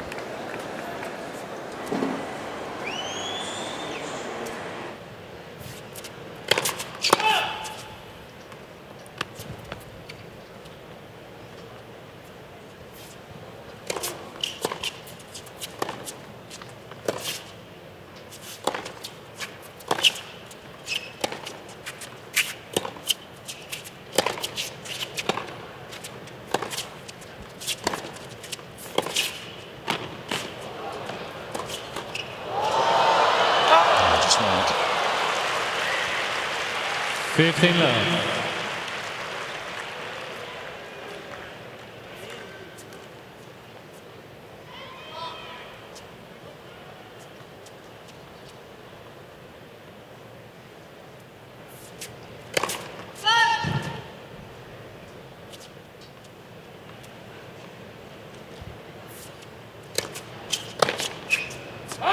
Thirty love.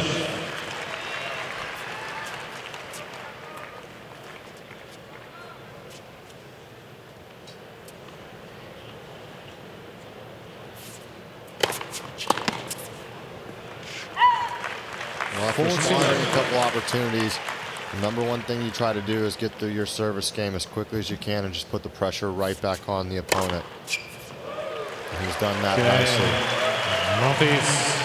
I always say that 2 games after all not third breaking sets. the next game, when you have had a chance, can be a really susceptible game. So you have to really focus hard in knowing that there could be a little bit of excitement, and on the counter side of that, a little bit of lull in the way you feel. So a good job of balancing that out from Monfils there. Yeah, absolutely. USOpen.org is the official tournament website. You can also head to USOpenshop.org, which is the official store online for 2019 US Open merchandise.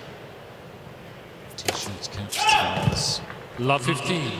As well as much more available. USOpenshop.org, the official tournament website. A reminder, USOpen.org.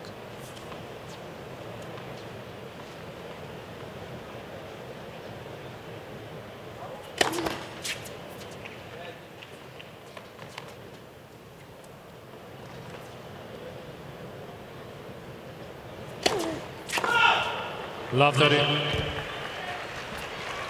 a feature of this second set. Shapovalov with a 5th double fault of the set, a 9th overall. Again, he's in a hole on serve.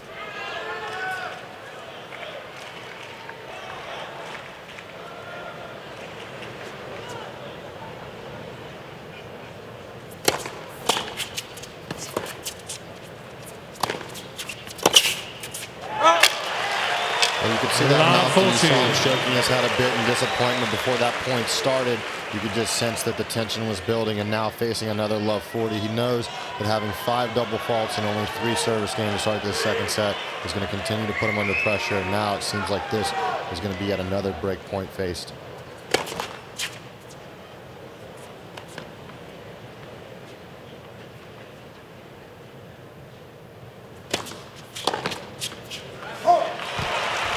Seventh saved of this set. Monfils' breakpoint conversion rate now 3 out of 12. But he does have 2 more chances.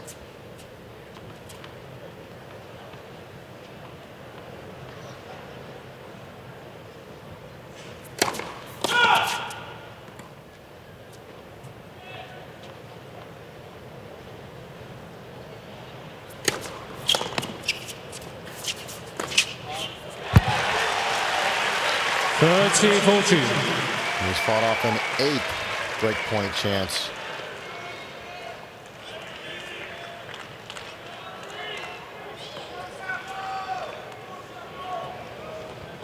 Can he make it 9? Can Monfils take control of this third set? No, he's pulled it. The Frenchman does break through. Felt like it was only a matter of time. Monfils is in control now, 3-2. 3 games to 2. Third set, 1-7.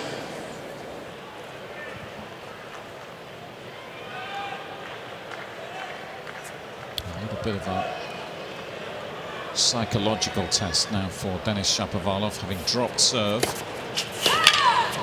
First signs of just getting a little bit frustrated this evening. The quality of his play so far in this third set.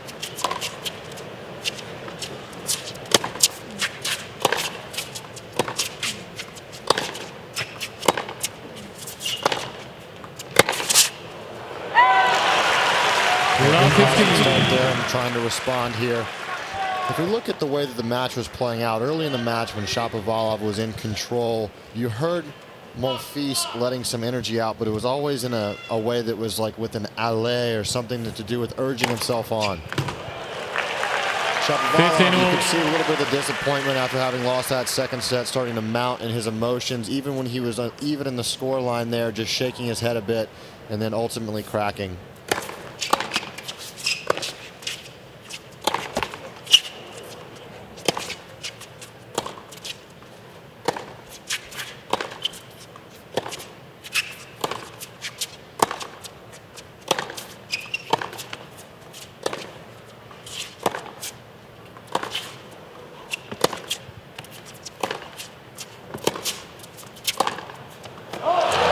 Just happy to use his defensive abilities. Wait for the error.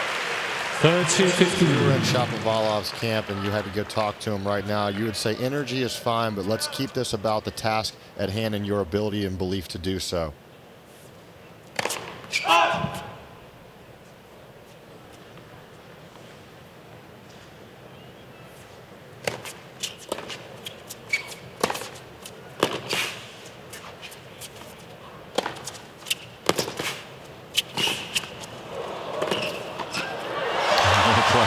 Yeah, very well played, Lee. One thing I wanted to point out, there's been multiple times in the match that Monfils has approached the Shapovalov backhand and then taken this first volley to the open court that gave Denis a forehand passing shot. This time, electing to go back behind him and make him hit a second backhand passing shot, and that way it goes in his favor. Certainly wouldn't be disappointed with a little help from the left court. Clear thinking from the Frenchman. 2 game points. We spoke about his coach and his conversations with him about using his ability to transition and his speed in an offensive manner.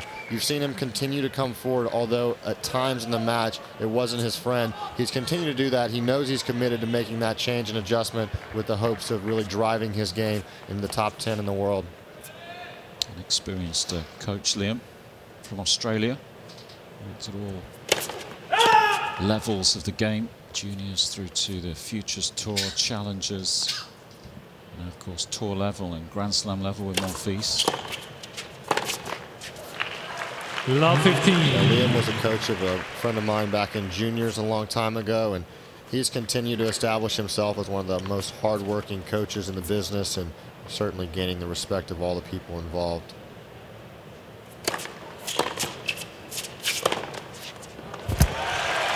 Last year, with a good buddy of mine, Matthew Ebden, and Radu Albot, both guys known as really hardworking maximizers. Yeah, Albot with a title this year. I think that was his first, wasn't it, down in Delray? It was. In the most complimentary way possible. That was something that a few years ago, even he would have been very excited if you told him that was going to come true. A testament to his hard work and Liam's hard work and his continued development in the late 20s. He's not the highly touted potential guy, but then continued to work through it. And now Liam bringing that hard work and mentality into Monfils, arguably one of the most gifted guys on tour. Yeah, seems to be a good fit, isn't it? Had some good work with the Swede as well, didn't he? Monfils, Michael Tillström. Oh, there's the talents that you've got to work with. 30 all. Yeah, Tillström did a fantastic job with him. I believe he reached a career high of number 6 that summer when he was working with Tillström. Another guy who's known for his work ethic and his dedication. So, you know, Monfils, knowing his personality, making really good hires in the coaching corner. 40-30.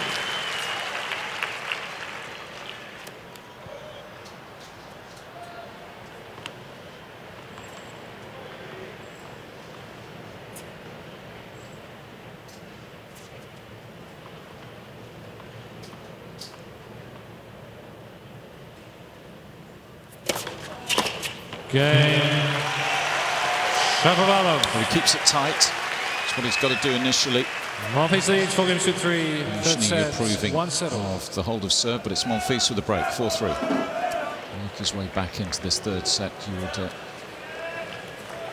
imagine this is going to be a crucial third set. Give one of these guys a nice push in the right direction onwards towards the last 16 here in New York. Monfils, a former semi-finalist during that season we were just talking about, 2016.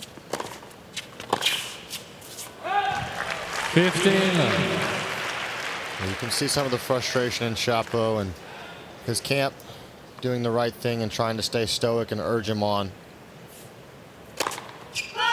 Yuzny would understand that this is a marathon, this is not a sprint, and he hasn't broken emotion the whole time.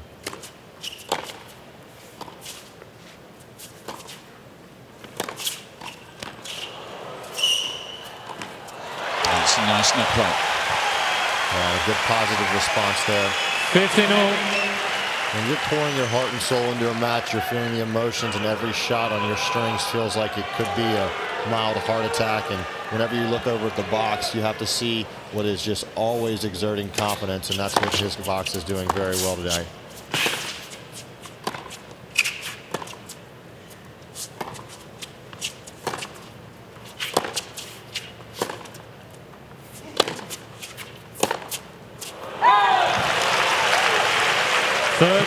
Maybe the first sign of a little bit of fatigue from Shapovalov.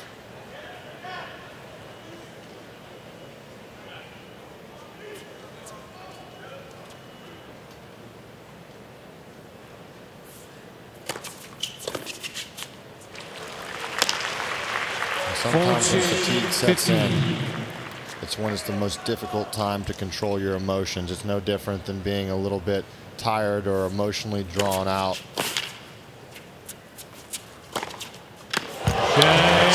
Sensational strike from Monfils. You imagine coming home from a long day, something small happens that at the beginning of the day would not have really bothered you much and kind of puts you through the roof, and that's kind of how you feel whenever you get physically exerted out there.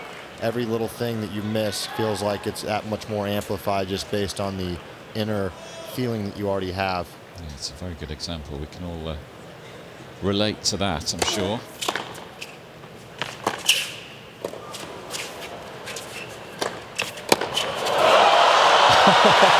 These guys treating us now. Side to side still.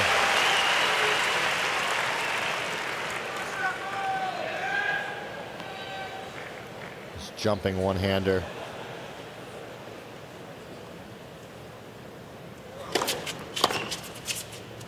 He pulls that off. He hits that shot. In that split second where the ball's coming back to you, the only thing that's going to your mind is, oh gosh, I can't lose this point.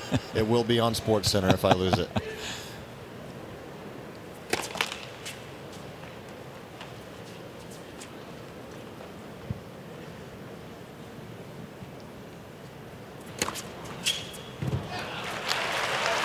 Content to give Shapovalov the hold and use his energy to focus on serving out this set.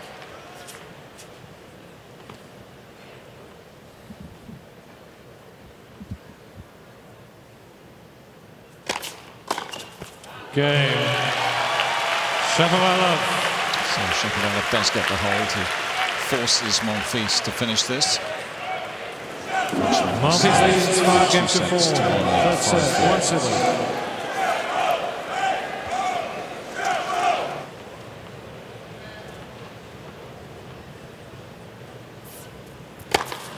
It is.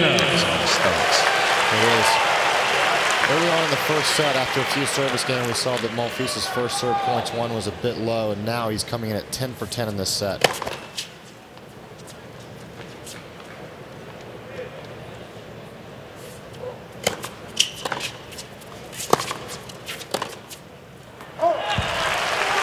I feel like fatigue is setting a little bit for Shapovalov. You will get a second wind at some point. He is a fit guy. He's a strong guy. But at times, these lulls feel like they last forever.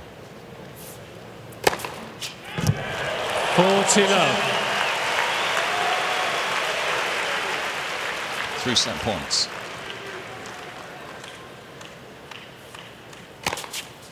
Game and third set. Monfils serves it out in style. That was highly impressive.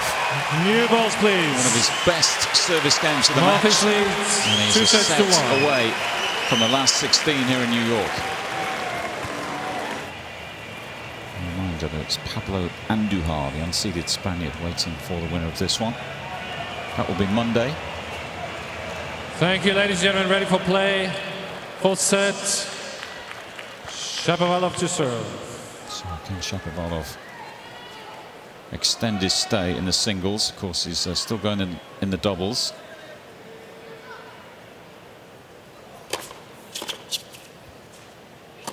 Love 15. Well, again, putting himself in some trouble here early in service games. We saw how that eventually broke down in the third set.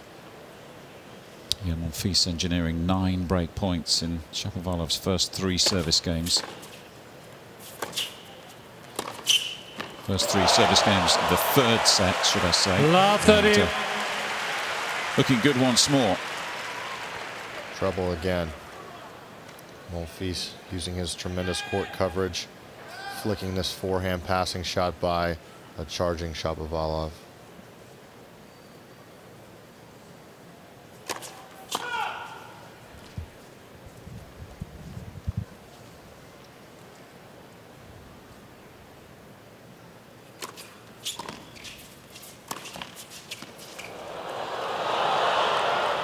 Monfils challenging. Mr. Monfils challenging the Standing goal. up at the other side of the court. The left far Saying sideline. hello to his coach, asking if it was in or not. Svitolina taking a quick look at it. And then wondering, are you going to go back over there? Or what are we doing here? It was in fact in. 15-30. There's a little bit of the Mr. Monfils difficulty has with 2 playing challenges remaining. Monfils. Some of the games, and not games to get in your opponent's head, but just the games he likes to play to have fun with the crowd.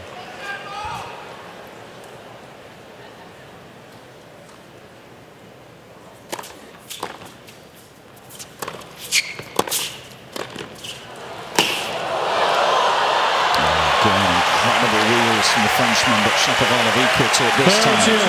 Yeah, and a good response there after having to wait for that little delay where Monfils was kind of trying to add some excitement and thrill to a challenge. You don't want to feel like you're just a passenger on the Monfils show. If you're Denis, you want to feel like you're still out there, you're still playing things on your terms. Up until that game where he got broken serving for the second set, we felt like it was all on Denis's terms.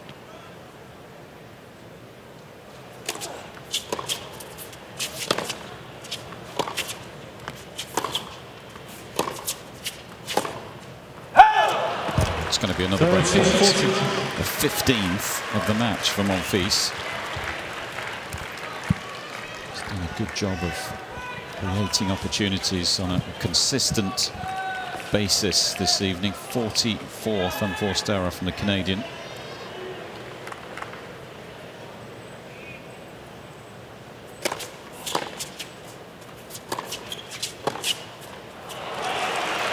Yes. Well, Monfils just trying to make him play that point and coming up a bit short. He's got to be thinking, not again.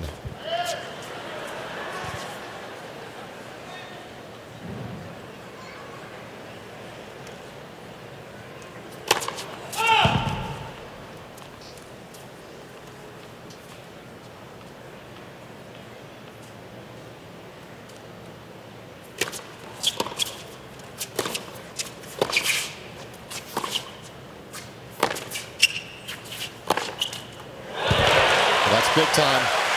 Advantage. Made a couple of forced errors in this game, but sticking to his gun, pulling the trigger on that forehand. You have to know your weapons and know your arsenal. And he knows that this forehand is going to be one that is what he's going to live and die by.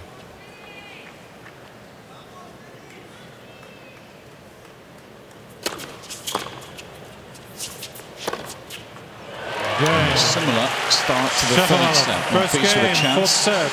Unable to capitalize. Gael usually trying to send out some positive vibes. Yeah, Gael will know the importance of the early stages of this fourth set after having faced a break point there and getting out of it with unforced error on Monfils, where he would have been hoping to do more at that point. Gael knows that there could be a little bit of an opportunity for another lifeline.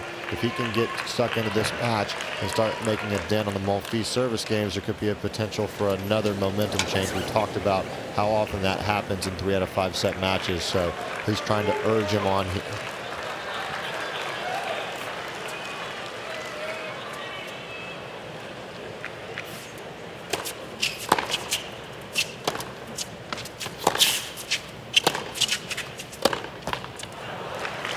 15 love.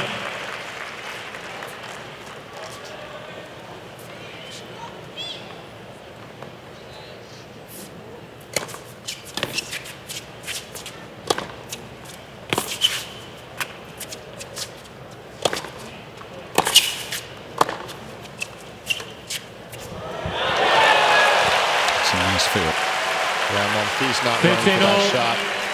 Maybe a little annoyed with having hit some great shots and a return landing near the baseline on a high floater.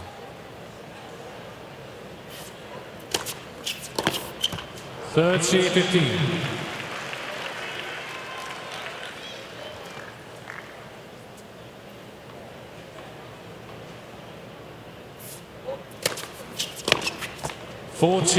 Rewind back to the third set. It was 1-all. Shapovalov had just fought off 3 break points, and this was his demeanor at that time also, even though he was leveled in the score. Gael Monfils. He had to face 6 more break points before he ultimately cracked, and he never One game on fourth set. To start this fourth set, if you're in his camp or if you're in his mind, you've got to try and do something different. Than we know how it played out. We know how this will play out if he stays with this slightly perturbed mindset. He's got to try and find a way to switch this energy to positive, get the fans energized behind him, and see if he can make some life happen now as we hit 2 hours and 20 minutes in the match.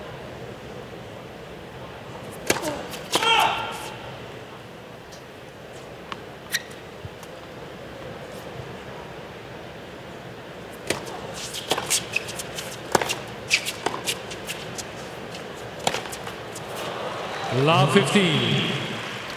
He's just happy to soak it up and waits for the miss. Again, the Frenchman wins the first point of the game on the Shapovalov serve.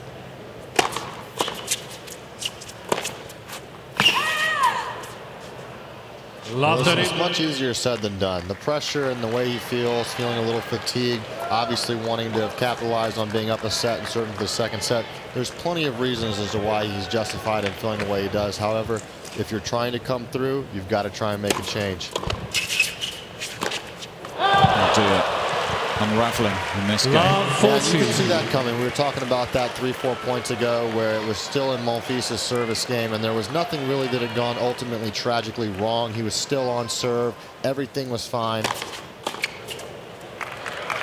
And quickly getting down left court. Responding nicely with a good first serve.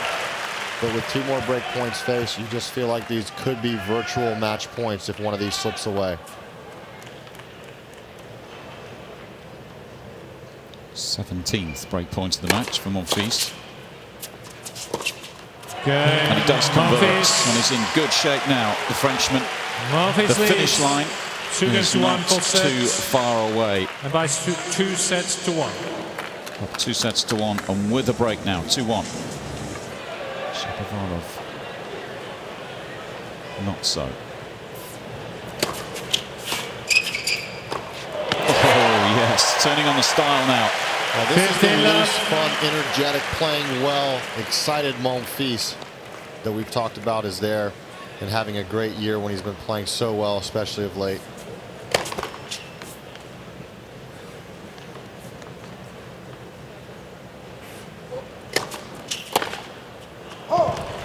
Credit to Andujar for fighting so hard to make the 4th round here, but Monfils will be looking at that and knowing that that's an opportunity where both guys will have a good chance to make a Grand Slam quarterfinals, but certainly for Monfils' case.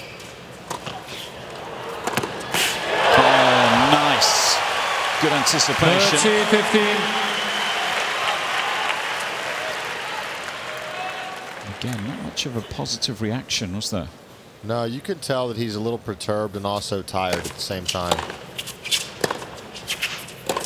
40-15. That run not being an accurate indicator of how tired you might feel. When you're out there and you feel tired, running hard in one direction is actually not that difficult. It's the long points where you have to change direction and come back and forth that you start to see guys who make one hard run, hit a shot, try to hit all the way back, and that's a sign of a guy who's feeling fatigued. So it's not always just measured in a straight line speed.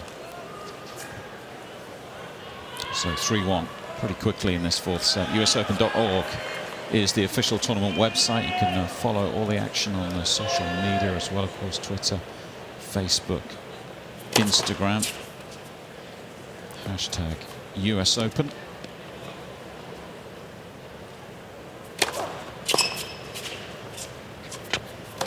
Love 15. It seems to happen with Denis as well, and I know it's very easy to criticise from the commentary box when you're not in the heat of the battle, but it happens quickly, doesn't it? And I wonder if Eugene was in a sort of Davis Cup situation, he might just say, just slow down a little bit in these games, because these points just keep coming. Oh, there's no doubt about it. I mean, he's taken himself out of this match in the course of about 5 minutes, and you know he's going to look back on that and think, why didn't I just slow down at the time? And he is really playing rapid fire speed, and not in a good way.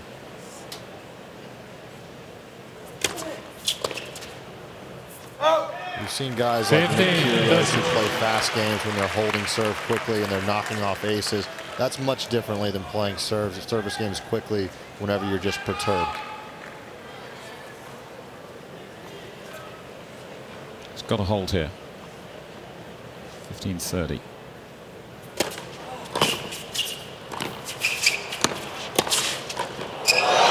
Again, great defense there. Monfils showing off the speed to get behind the forehand again. You feel like 3/4 of the world is covered by water and the other quarter is covered by Gael Monfils. He's an incredible athlete.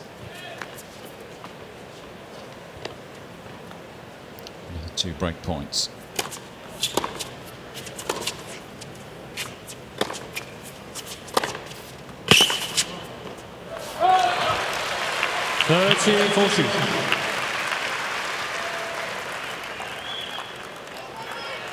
We'll want to capitalize on this double break and just ice this away. Not give Denis any ideas about trying to find some late heroic energy.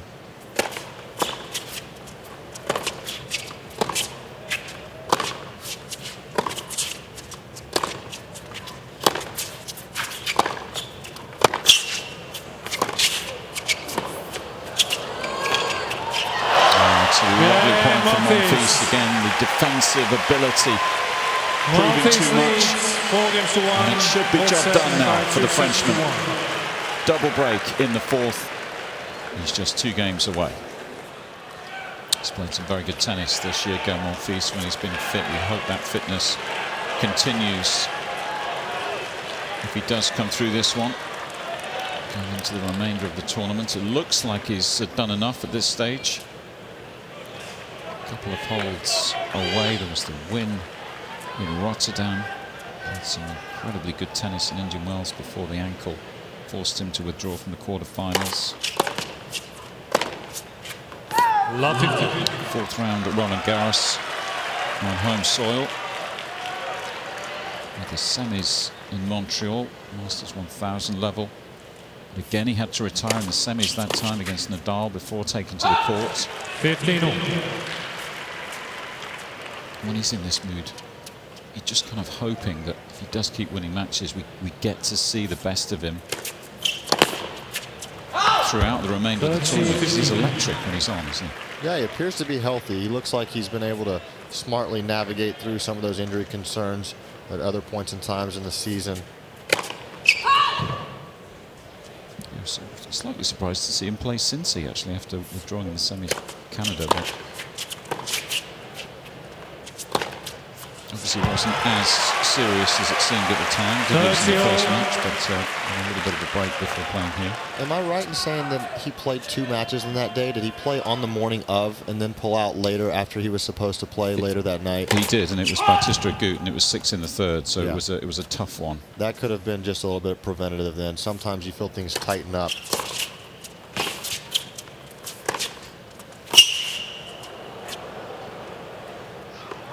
Once your muscles are fully exerted like that, you feel some tightening up and some, just lack of hydration. You feel dehydrated. That's when you can be at real risk to really hurt something else. And fatigue, you can roll over an ankle, you can pull any sort of muscle in your body. So you never know what could have been going on. Chance for Denis here. Maybe try and make something happen.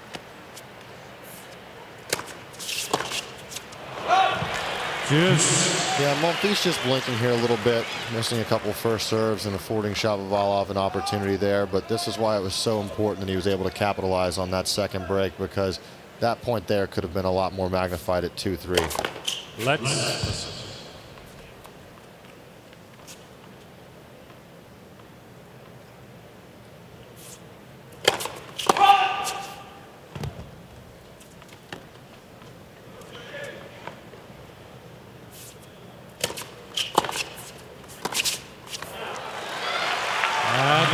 A good return there from Shapovalov. Monfils continuing to go after the forehand body.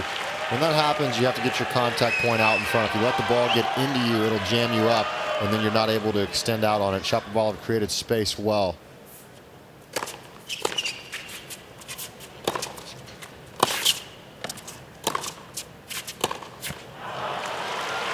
And showing yet again that he's not willing to stay in these extended points with a controlled, aggressive mindset.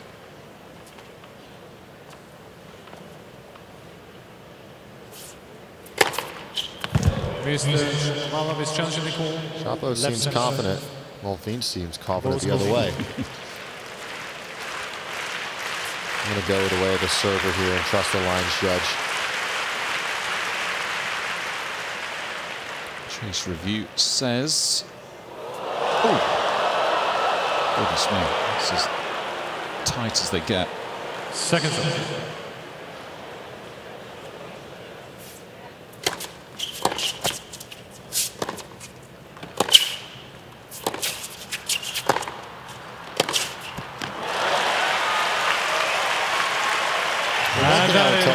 at this stage of the match is you got to try and get the first serve percentage up. Shapo's just really waiting for the opportunity to go away. And when you miss first serves and let him get that one big hit and get in control of the point, then you're having to battle.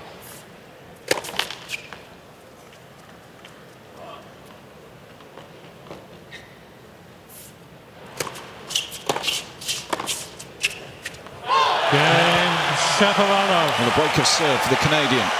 Like getting fired up. Monfils leads 4-2. Fourth set. Gives him a re-injection of belief out here this evening.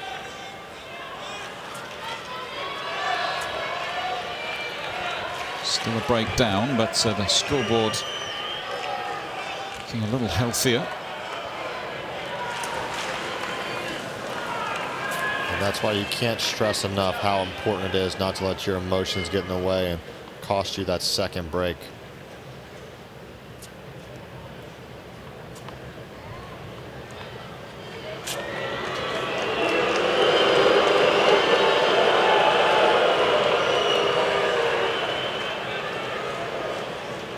Unpopular departure. Back to business. 2-4.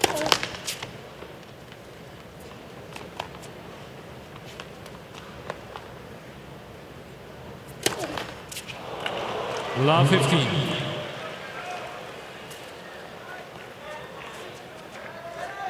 Double figures now.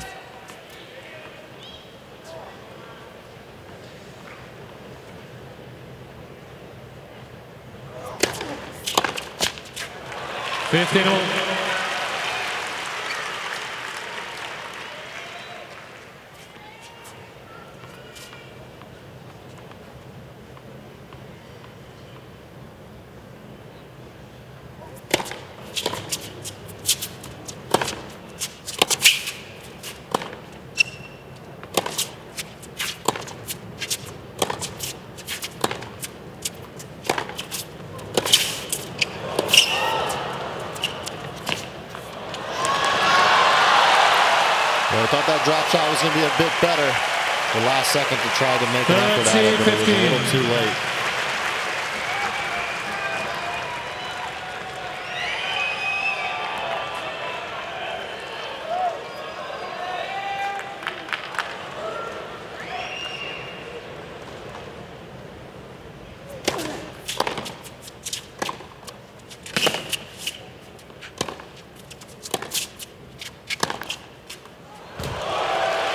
I don't think he has. 40-15.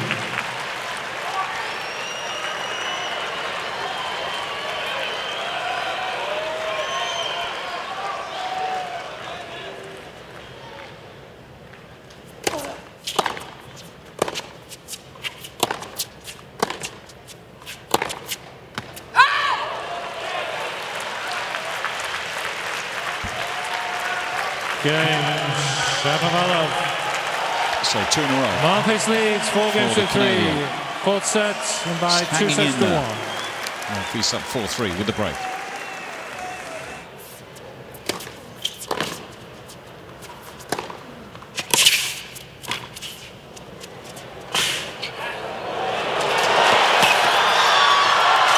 Great tennis.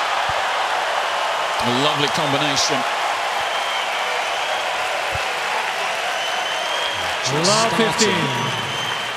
Maybe, just maybe, to turn this set around, it would be an incredible effort for you to come back from a double breakdown. So all of a sudden, seems to be playing with a bit more clarity.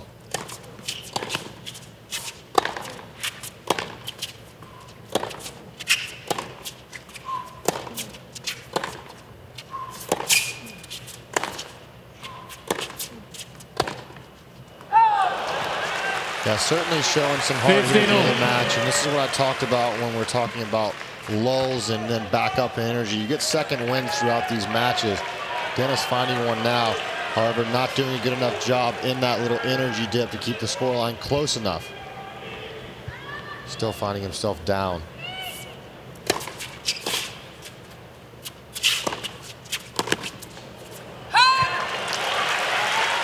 Denis Shapovalov camp after the match. It's not a bad played match. He didn't play poorly the entire time. He had plenty of chances, and Monfils obviously came up with some fantastic stuff there, especially in the second set. But the emphasis is going to be on those little dips in play and monitoring your lulls.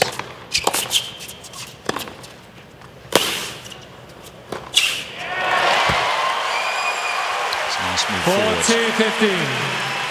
Yeah, using his speed to come in and finish off the point.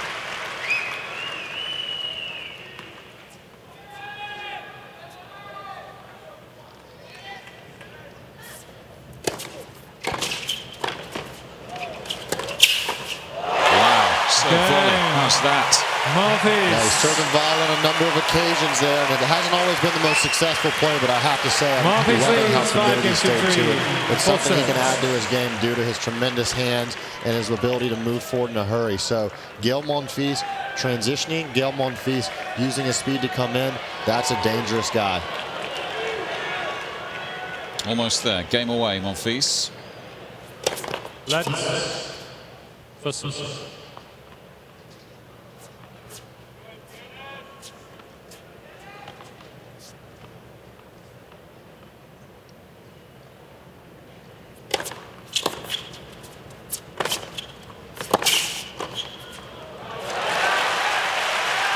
15 love. So much calmer now, Shapovalov, after that flurry of 3 or 4 games where it seemed like the red mist descended. 30 love. Now this is where that debate of coaching, you know, and whether to let it in, not let it in, comes into play. And my personal feeling of being against it for this very reason, situations like this match.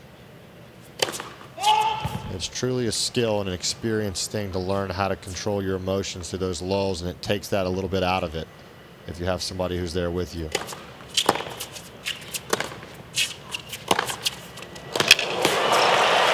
That's a matter of opinion whether or not people think that makes it more exciting, and if it's better for the sport, that's a different argument. But from an overall performance standpoint, there's no denying that there's certain players with different temperaments that would benefit from having someone talk to them at these stages.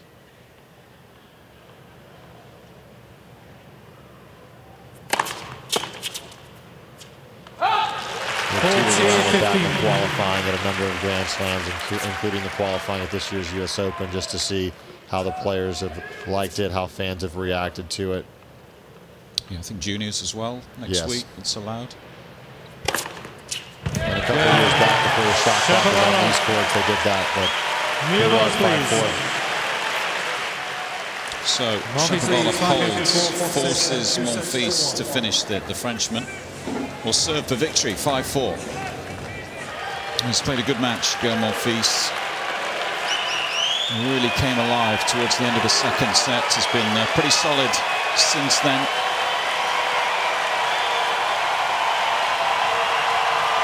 Crowd have enjoyed it, that's for sure. Had some incredible shot making at times. 2 hours 45 on the clock. The Frenchman with the new balls, serving for victory. That's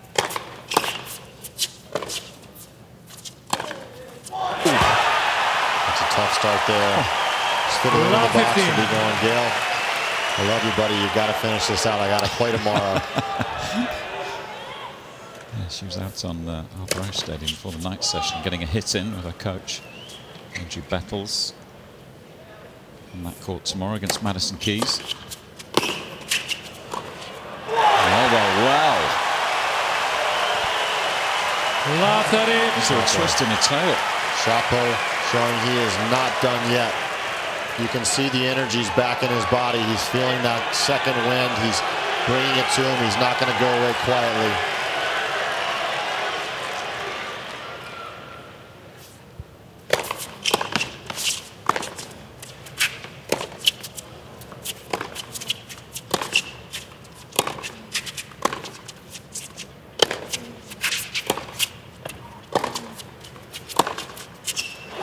Found another.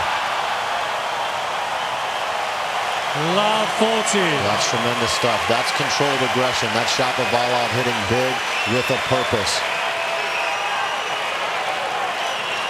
What a game he has played. A look of disbelief on the face of Gael Monfils. 3 break points. First one saved. Yeah, for Monfils, you're just kind of a little puzzled because he looked like he was ready to go away, and now he's all of a sudden turned it back on.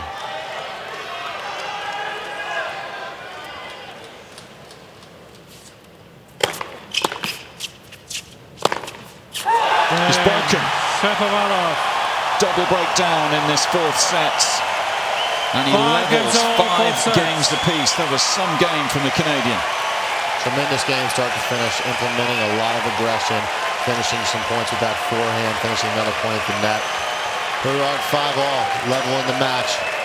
Like I said, Gael Monfils, you have to really take a step back and realize this is not over yet. You're going to have to go back to work. Denis is putting all of his heart and soul into the finish of this 4th set, and if he doesn't capitalize on this 4th set opportunity, they could easily be just a few minutes away from the 5th. 5 games apiece. 15 left. It's a similar scenario, isn't it, to the tail end of the 2nd set where Monfils came to life and then he gets the crowd on his side. Shapovalov benefiting from that right now.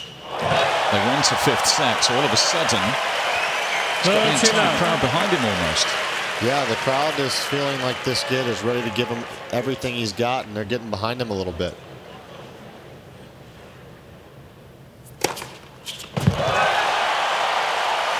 And we are seeing a different Denis Shapovalov than we've seen for the last couple hours here. Serving now 40 love to take a lead, the first lead in a set that he's had in a long time.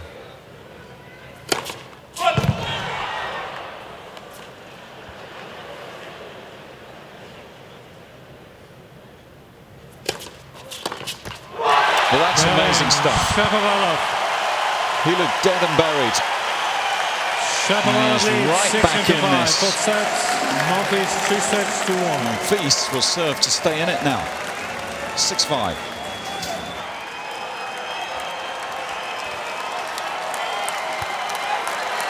It's been a match full of twists and turns. What's in store for us now? 5-6. Monfils hoping to force another breaker.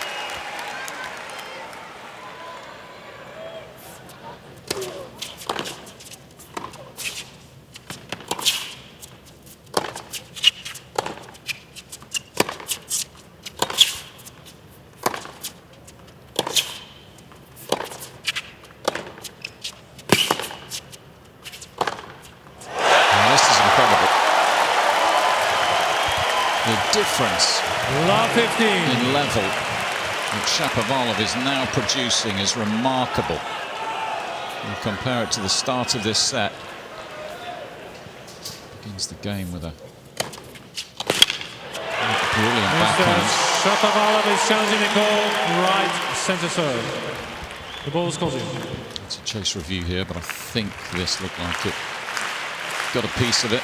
Yeah, Denis thinks so too. He's already well on the other side of the court. 15 all. Mr. Shapovalov has 2 challenges remaining.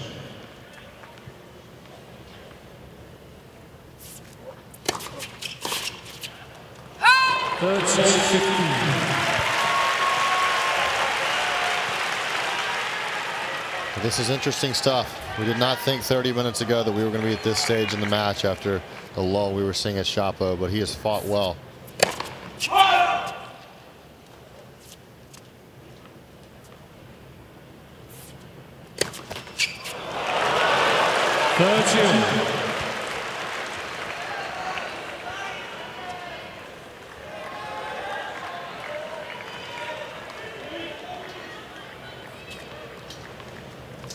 Points away from the 5th set.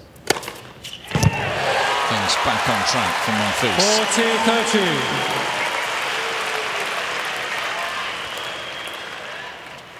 40-30. Wait, please. Thank you.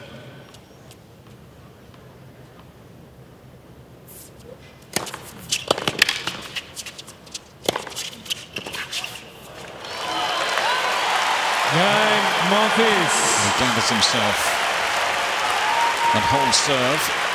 And it's down to another tiebreak, third of the match. Well, there hasn't been too much between these guys. 3 6 tiebreakers in all 4 sets. Tiebreak. It's been a very tightly contested one. This similar to the first set with having multiple breaks from both guys, not like the second set where we didn't see any breakpoint opportunities throughout. Oh, excuse me, we did. We saw Shapovalov serve for the second set. Stand corrected. 1-0. Keeps the good stuff coming. Shapovalov.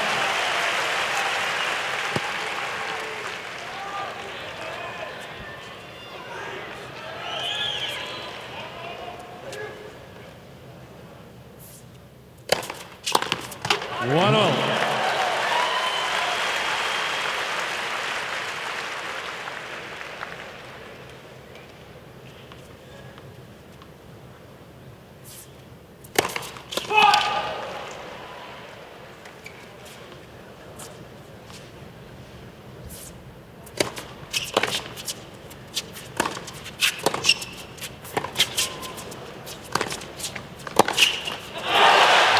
Backhand from Shapovalov off a deep ball from Monfils. Yeah, he found good depth off of a deep ball from Monfils. He got it really far in the court, putting Monfils in the backhand corner and then transitioned nicely. With the advantage now, the early advantage in this fourth set breaker. 2-1. And serving.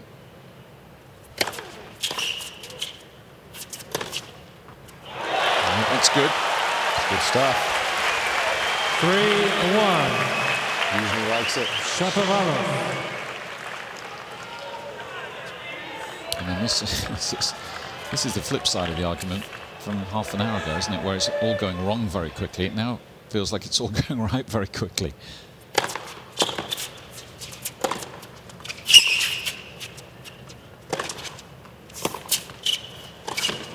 And the speed that he plays the game now working in his favour. Yeah, I mean, the one thing that stayed consistent throughout this match is that you've almost known what you were going to get out of Shapovalov's game strictly because of his demeanor. We knew at the times where he was ready to check out, and we've known at the times he's ready to be engaged, and his level of play has almost directly resulted from what we're seeing out of his body language. It was a must-win point for Monfils. Good serve. Shapovalov. Narrow the gap. 2-point deficit for the Frenchman as he switch ends.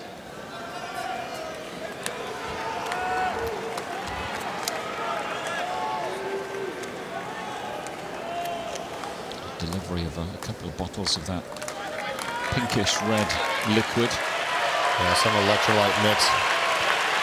Number of different companies out there.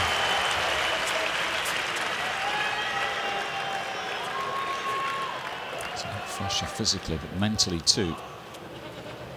2-4. That's great return.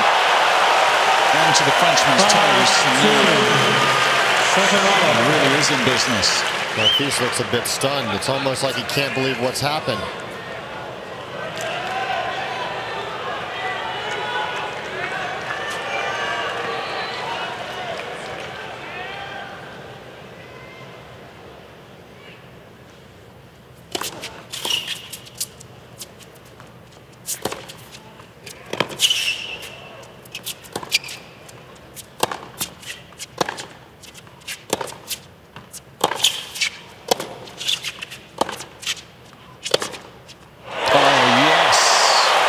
The defense was impressive. And a fabulous forehand. Monfils' ability to turn points from defense to offense is what has made him so consistent over the last decade. His forehand from well behind the court, creating plenty of pace to hit the outright winner.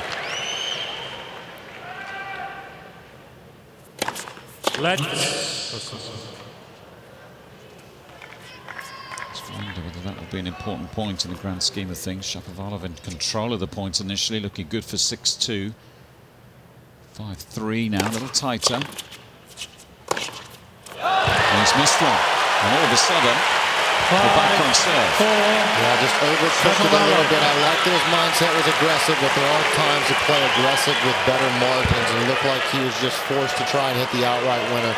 Sometimes with Gael Monfils, you have to take your advantage in the point and not try to end it too early.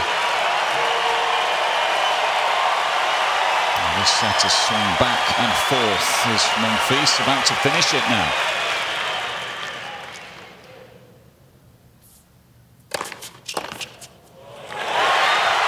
Five apiece. The Frenchman 2 points away from victory all of a sudden. Well, the only thing that's been predictable is that nothing is predictable right now. It's been a crazy, crazy half an hour or so. 5-all. 6-5. Well, 2 full serves there from him at match point. 5-2 down, remember, and scrambling around in that point. Incredible stuff.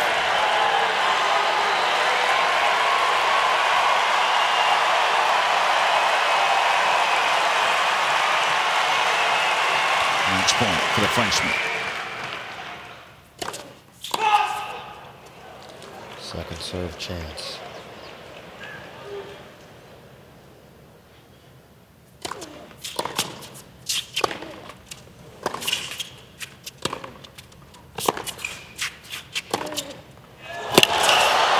Incredible forehand, match point down. How good is that? With everything on the line, the biggest point he's faced all day, down match point, threads the needle.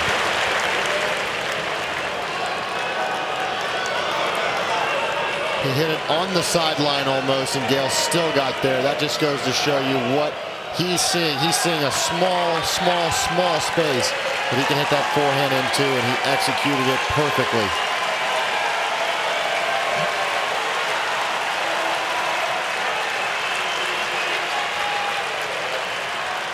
What on earth are these two going to produce next? 6 points apiece as we tick into a fourth hour. It's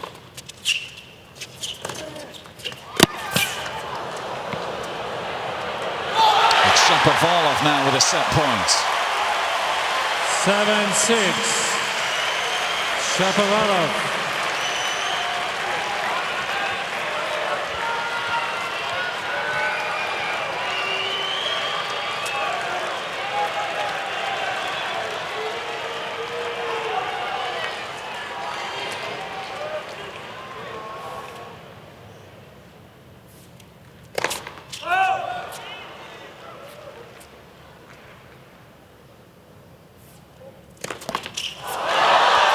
What a shame it had to end with a double fault. An incredible fourth set comes to a conclusion. And Shapovalov takes us the distance on Armstrong. Takes the fourth, 7 games to 6. Double break up in the fourth. He had match point, tail end of the breaker. The most incredible forehand from Shapovalov to save match point. A double fault from Monfils, and set point. We had everything in that fourth set. On earth will this fifth set deliver? Let's get going. Tie-break set, remember, here at the US Open. 6 games apiece. Slightly different conclusion to all 4 majors in terms of the deciding sets. 15-9. Want to see Shapovalov can keep the controlled aggression. Don't check out of points too early here.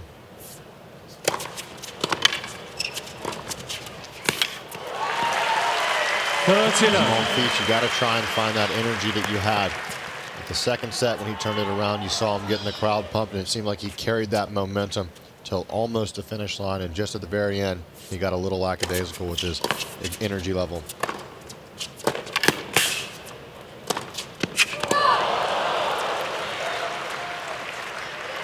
Frenchman must have felt like he'd done enough, that this was just a matter of time before his doing the post-match interview, back in press, in the car, back to the hotel, looking forward to a fourth round meeting with Andihar. 40-15.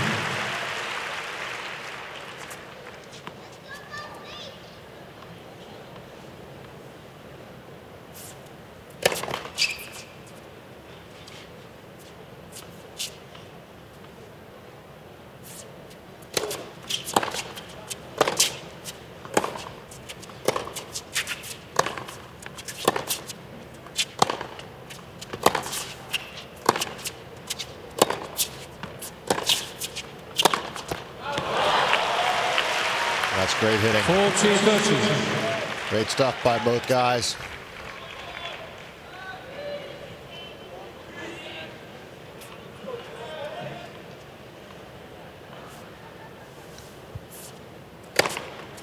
Gael Monfils. So hold for the Frenchman to kick off First game, this final set. fifth and deciding set. Very different levels of experience in 5-set matches over the years. Monfils is 16-1, 15 lost, so this is his 32nd. Shapovalov up 3-2 in that win-loss record in 5-set matches, 1-3, lost 2, so just his 6th. So still relatively green in that respect.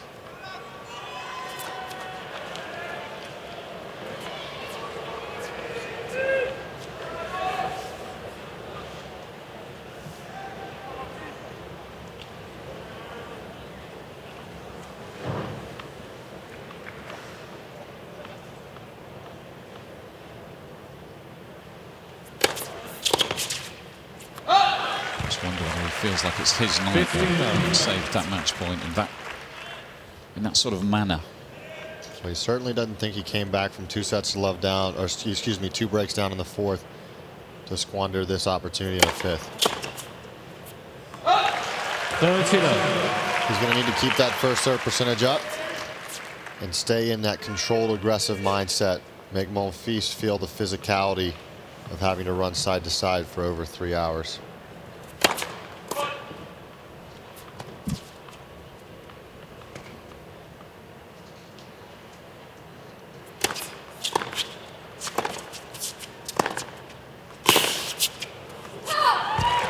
Third set, 15.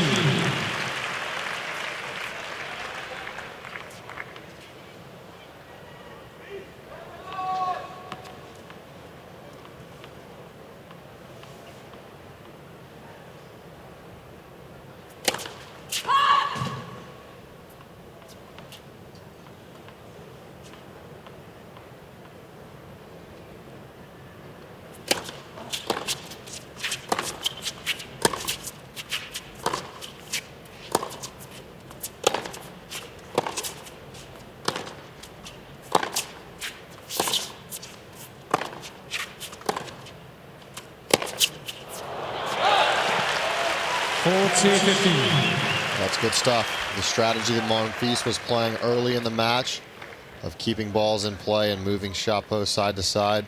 Chapo is showing that later in the match he's still able to do that.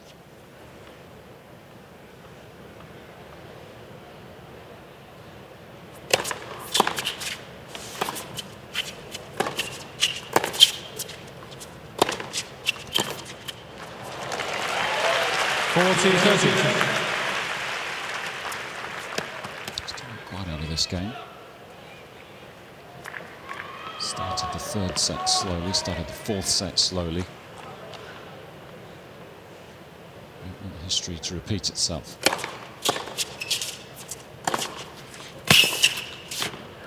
It's about getting that serve, one apiece. Yeah, good start there. Last couple of sets, his first few service games, have seen him facing love 30 and love 40 deficits with regularity.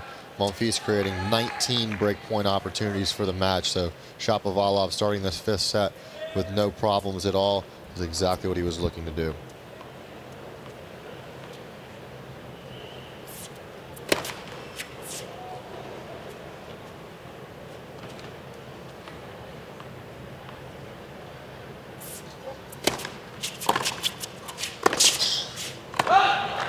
Love 15.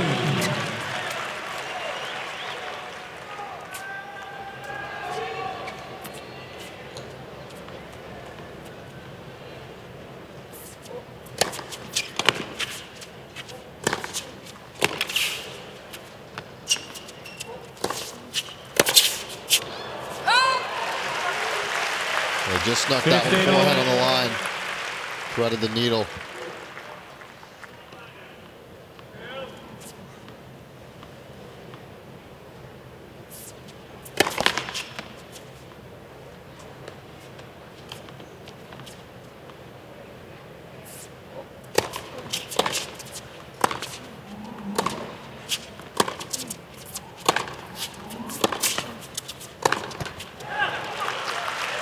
30-15. Trying to be aggressive with his forehand. Didn't quite have his feet up under him there for that one.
Great passing shot. Saw the opening. Yes. Usually getting into it now. He's starting to get pumped, the Russian. He's fairly low key, isn't he, most of the time? He is. He certainly understands the opportunity that Denis has created here. Deuce early on.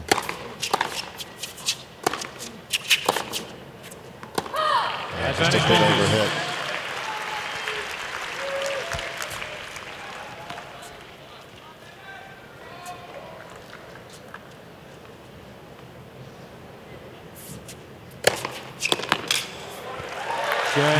Monfils. So no breaks as yet in this deciding set. Monfils leads 2-1, final set. Three fairly comfortable holds. It's the Frenchman who leads 2-1.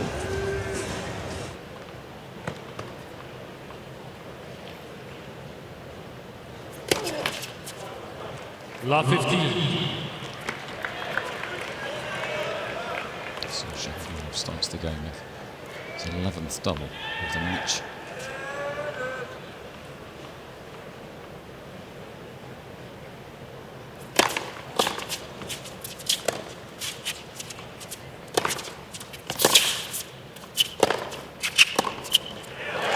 He's looking energized all of a sudden.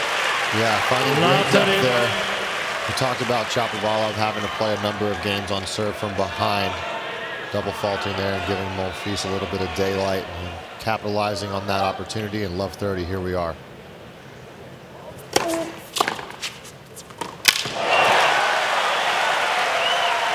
La 40.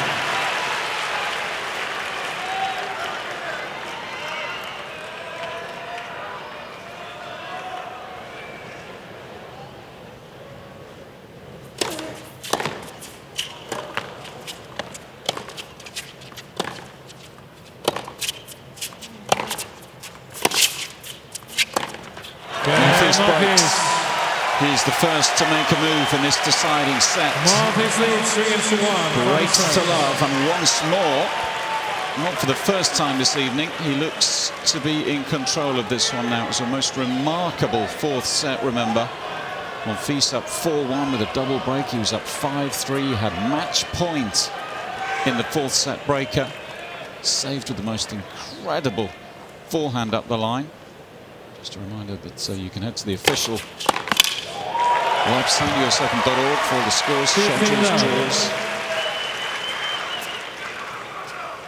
live scoring, post-match analysis. There'll be a fair amount of that on this one. He's done a good job, Ryan, of refocusing after the shock of the fourth set.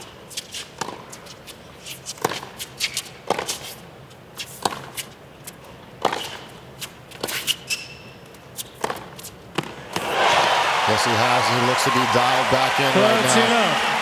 Chapo can't believe he's fought all the way back to have been gotten broken here early again in this fifth set.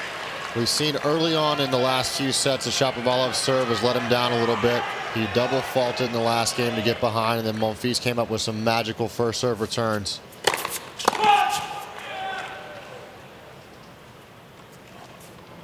Benefits of serving first. He can build a nice lead here if he does hold. 30-15.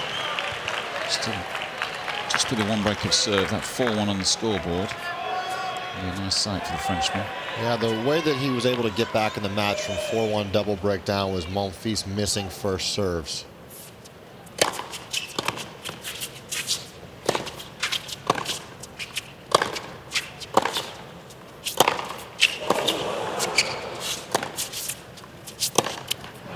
Incredible hitting from Monfils. 40-15. Yeah, that was a huge inside-out forehand that Chapo fought off very nicely, controlled it back in the corner. Monfils took his medicine, gave the court space, played a heavy ball, and the change of speed just got Chapo a little bit off timing there.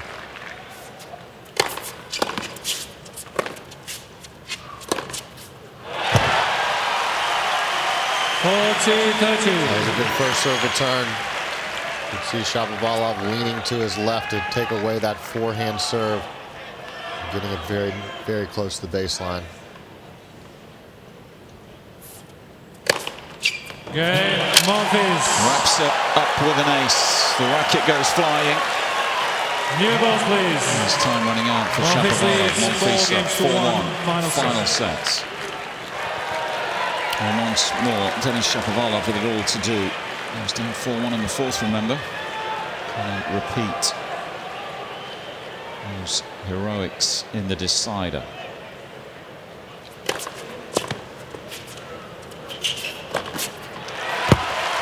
Yeah, very good first serve here to start this game. We obviously saw that Monfils had a little bit of trouble serving through that 4-set once he got the lead. So in Shapovalov's case here, take care of your service game, put that pressure right back on him.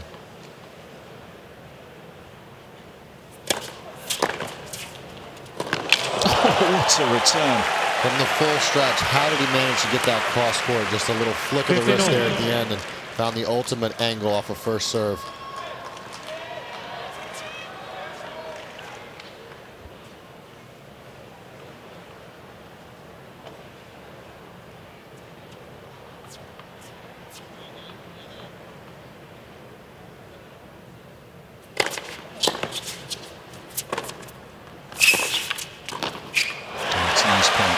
Constructed. 30-15. I like the way that when Denis gets in, he cuts off that passing lane nicely. I don't even think that we've seen Monfils attempt a topspin lob yet, and Shapovalov would know that and is getting very tight of the net and closing out the passing lane.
Yeah, really good stuff there.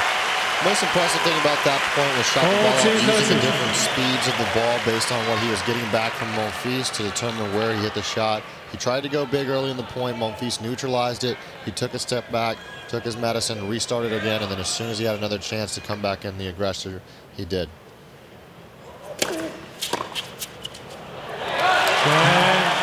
Shapovalov. Monfils leads 4-2, final set.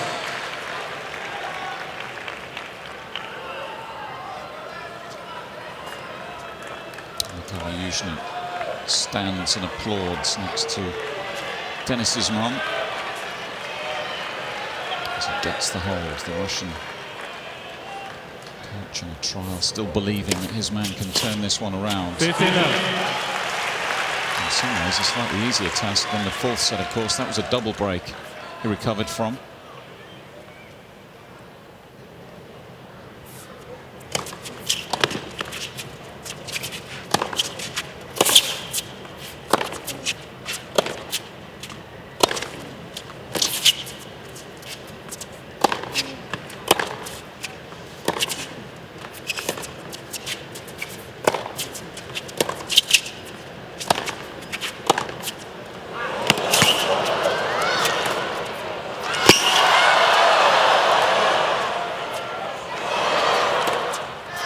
witness some sensational tennis from these two guys tonight.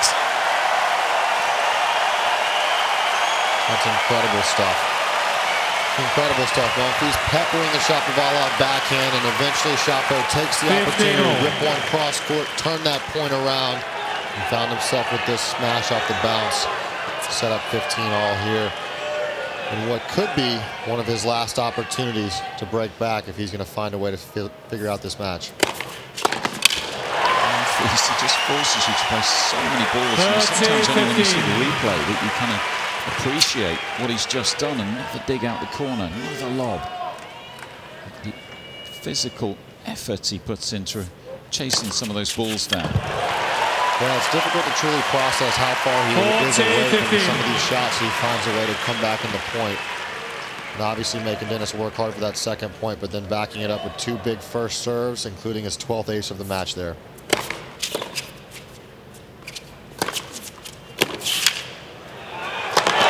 Oh yes, there we go. Monfils. Some magic from Monfils. And he's a game away now, 5-2. Monfils leads 5-2. Final set.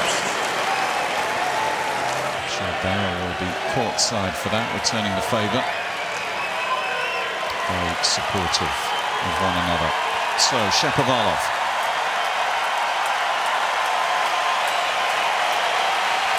This crowd loves it. They want to see Shapo make some more magic. 2-5.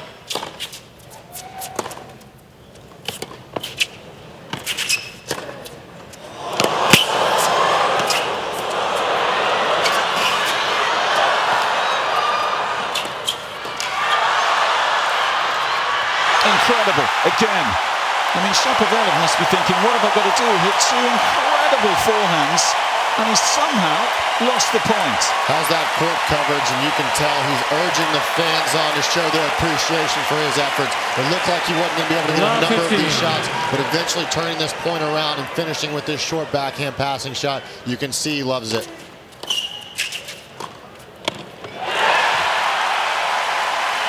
Every single point now greeted with a deafening roar. Inside Armstrong, it's been some match, nearly 3.5 hours on court. Both guys giving it everything this evening.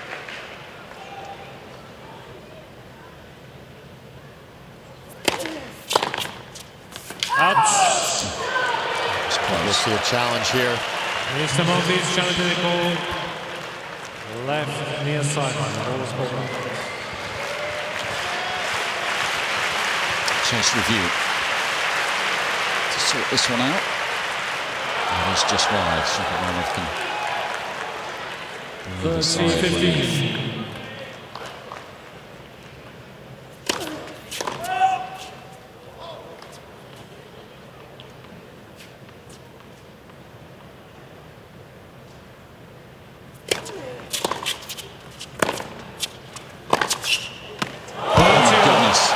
It just gets better.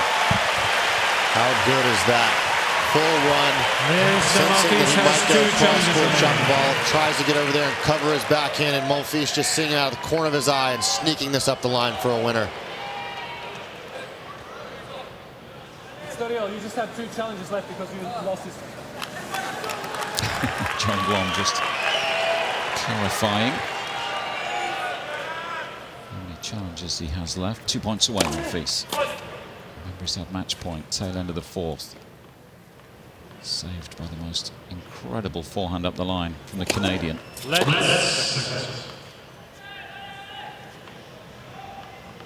Check that one out on the highlights if you missed it earlier.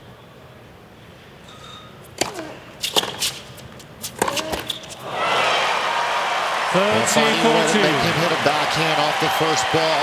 We've seen Shapo's forehand first ball be devastating throughout. He was able to maneuver it over there, drew the error, and now his second match point almost 45 minutes later. Monfils on the brink.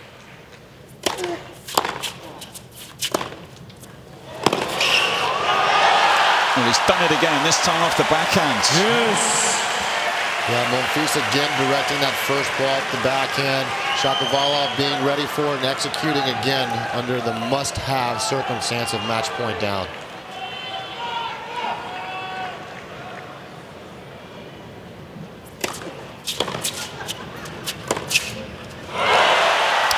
Wiggle out of Advantage. yet Shapovalov. another sticky situation, Shapovalov. Great job recognizing Monfils going to cover the open court and just staying calm, rolling it cross court.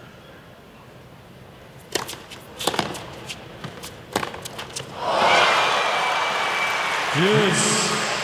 They did really well there to make him hit such a difficult forehand off a first serve return.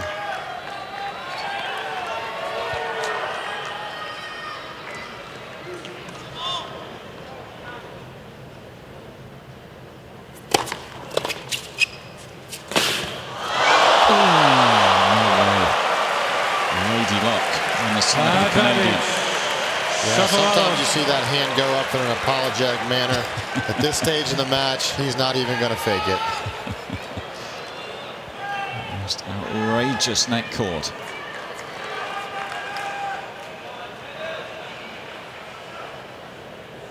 Is he smiling inside? That's the question. Yeah. Gets the hold. Shapovalov. Good effort. 2 match points saved now. And it's over to Monfils. Okay, he's up on his feet. He knows that this is a Final do-or-die time. He wants to see the passion. You can see Shapovalov showing some positive energy there.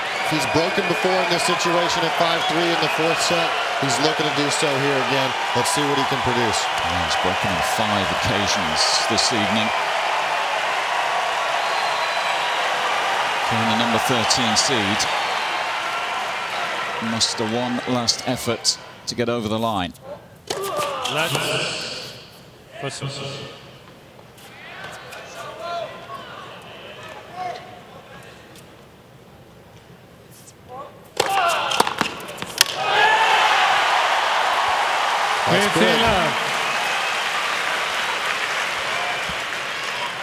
And it just looks like he's starting to find that special kind of energy. The kind of energy we saw at the tail end of the 2nd set when he turned that one around.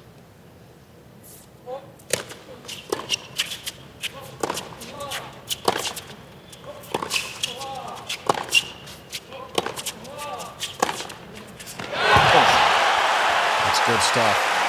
15-all. He's going down swinging. He goes down. He will do it on his terms. And that's all he knows, isn't it? It's just instinctive attacking tennis.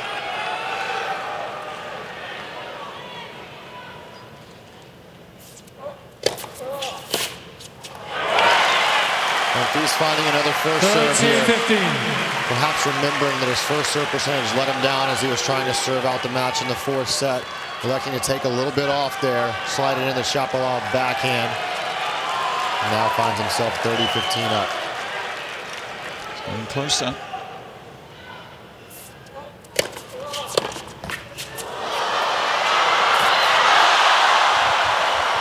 Can you believe it? Left cord actually gave Monfils the time to get up there and do something with it. He looked a little bit caught between.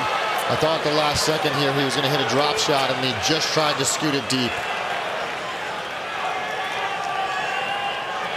Shapovalov then with half a chance here. Still fighting, still believing.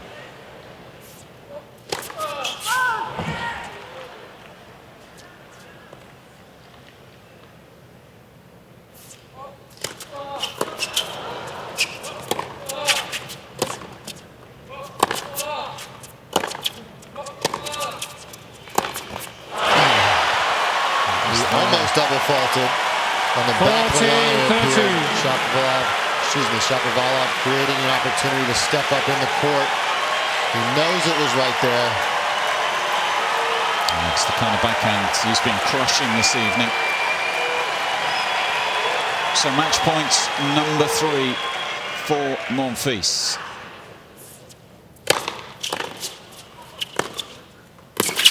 The Frenchman seals the deal. 6-7, 7-6, 6-4, A fabulous contest. 6-3. full of thrilling tennis on Armstrong. And a lot of respect between these two, but it's Monfils who goes through in a 5-set thriller. 3 in the 5th.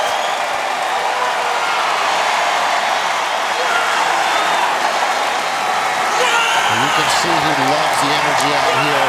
It was up and down the whole match when it came to the emotions. At the very end, it was just the steadiness of Monfils and the willingness to really hit himself out of the holes when he was behind in the points. He created a number of chances from turning defense into offense.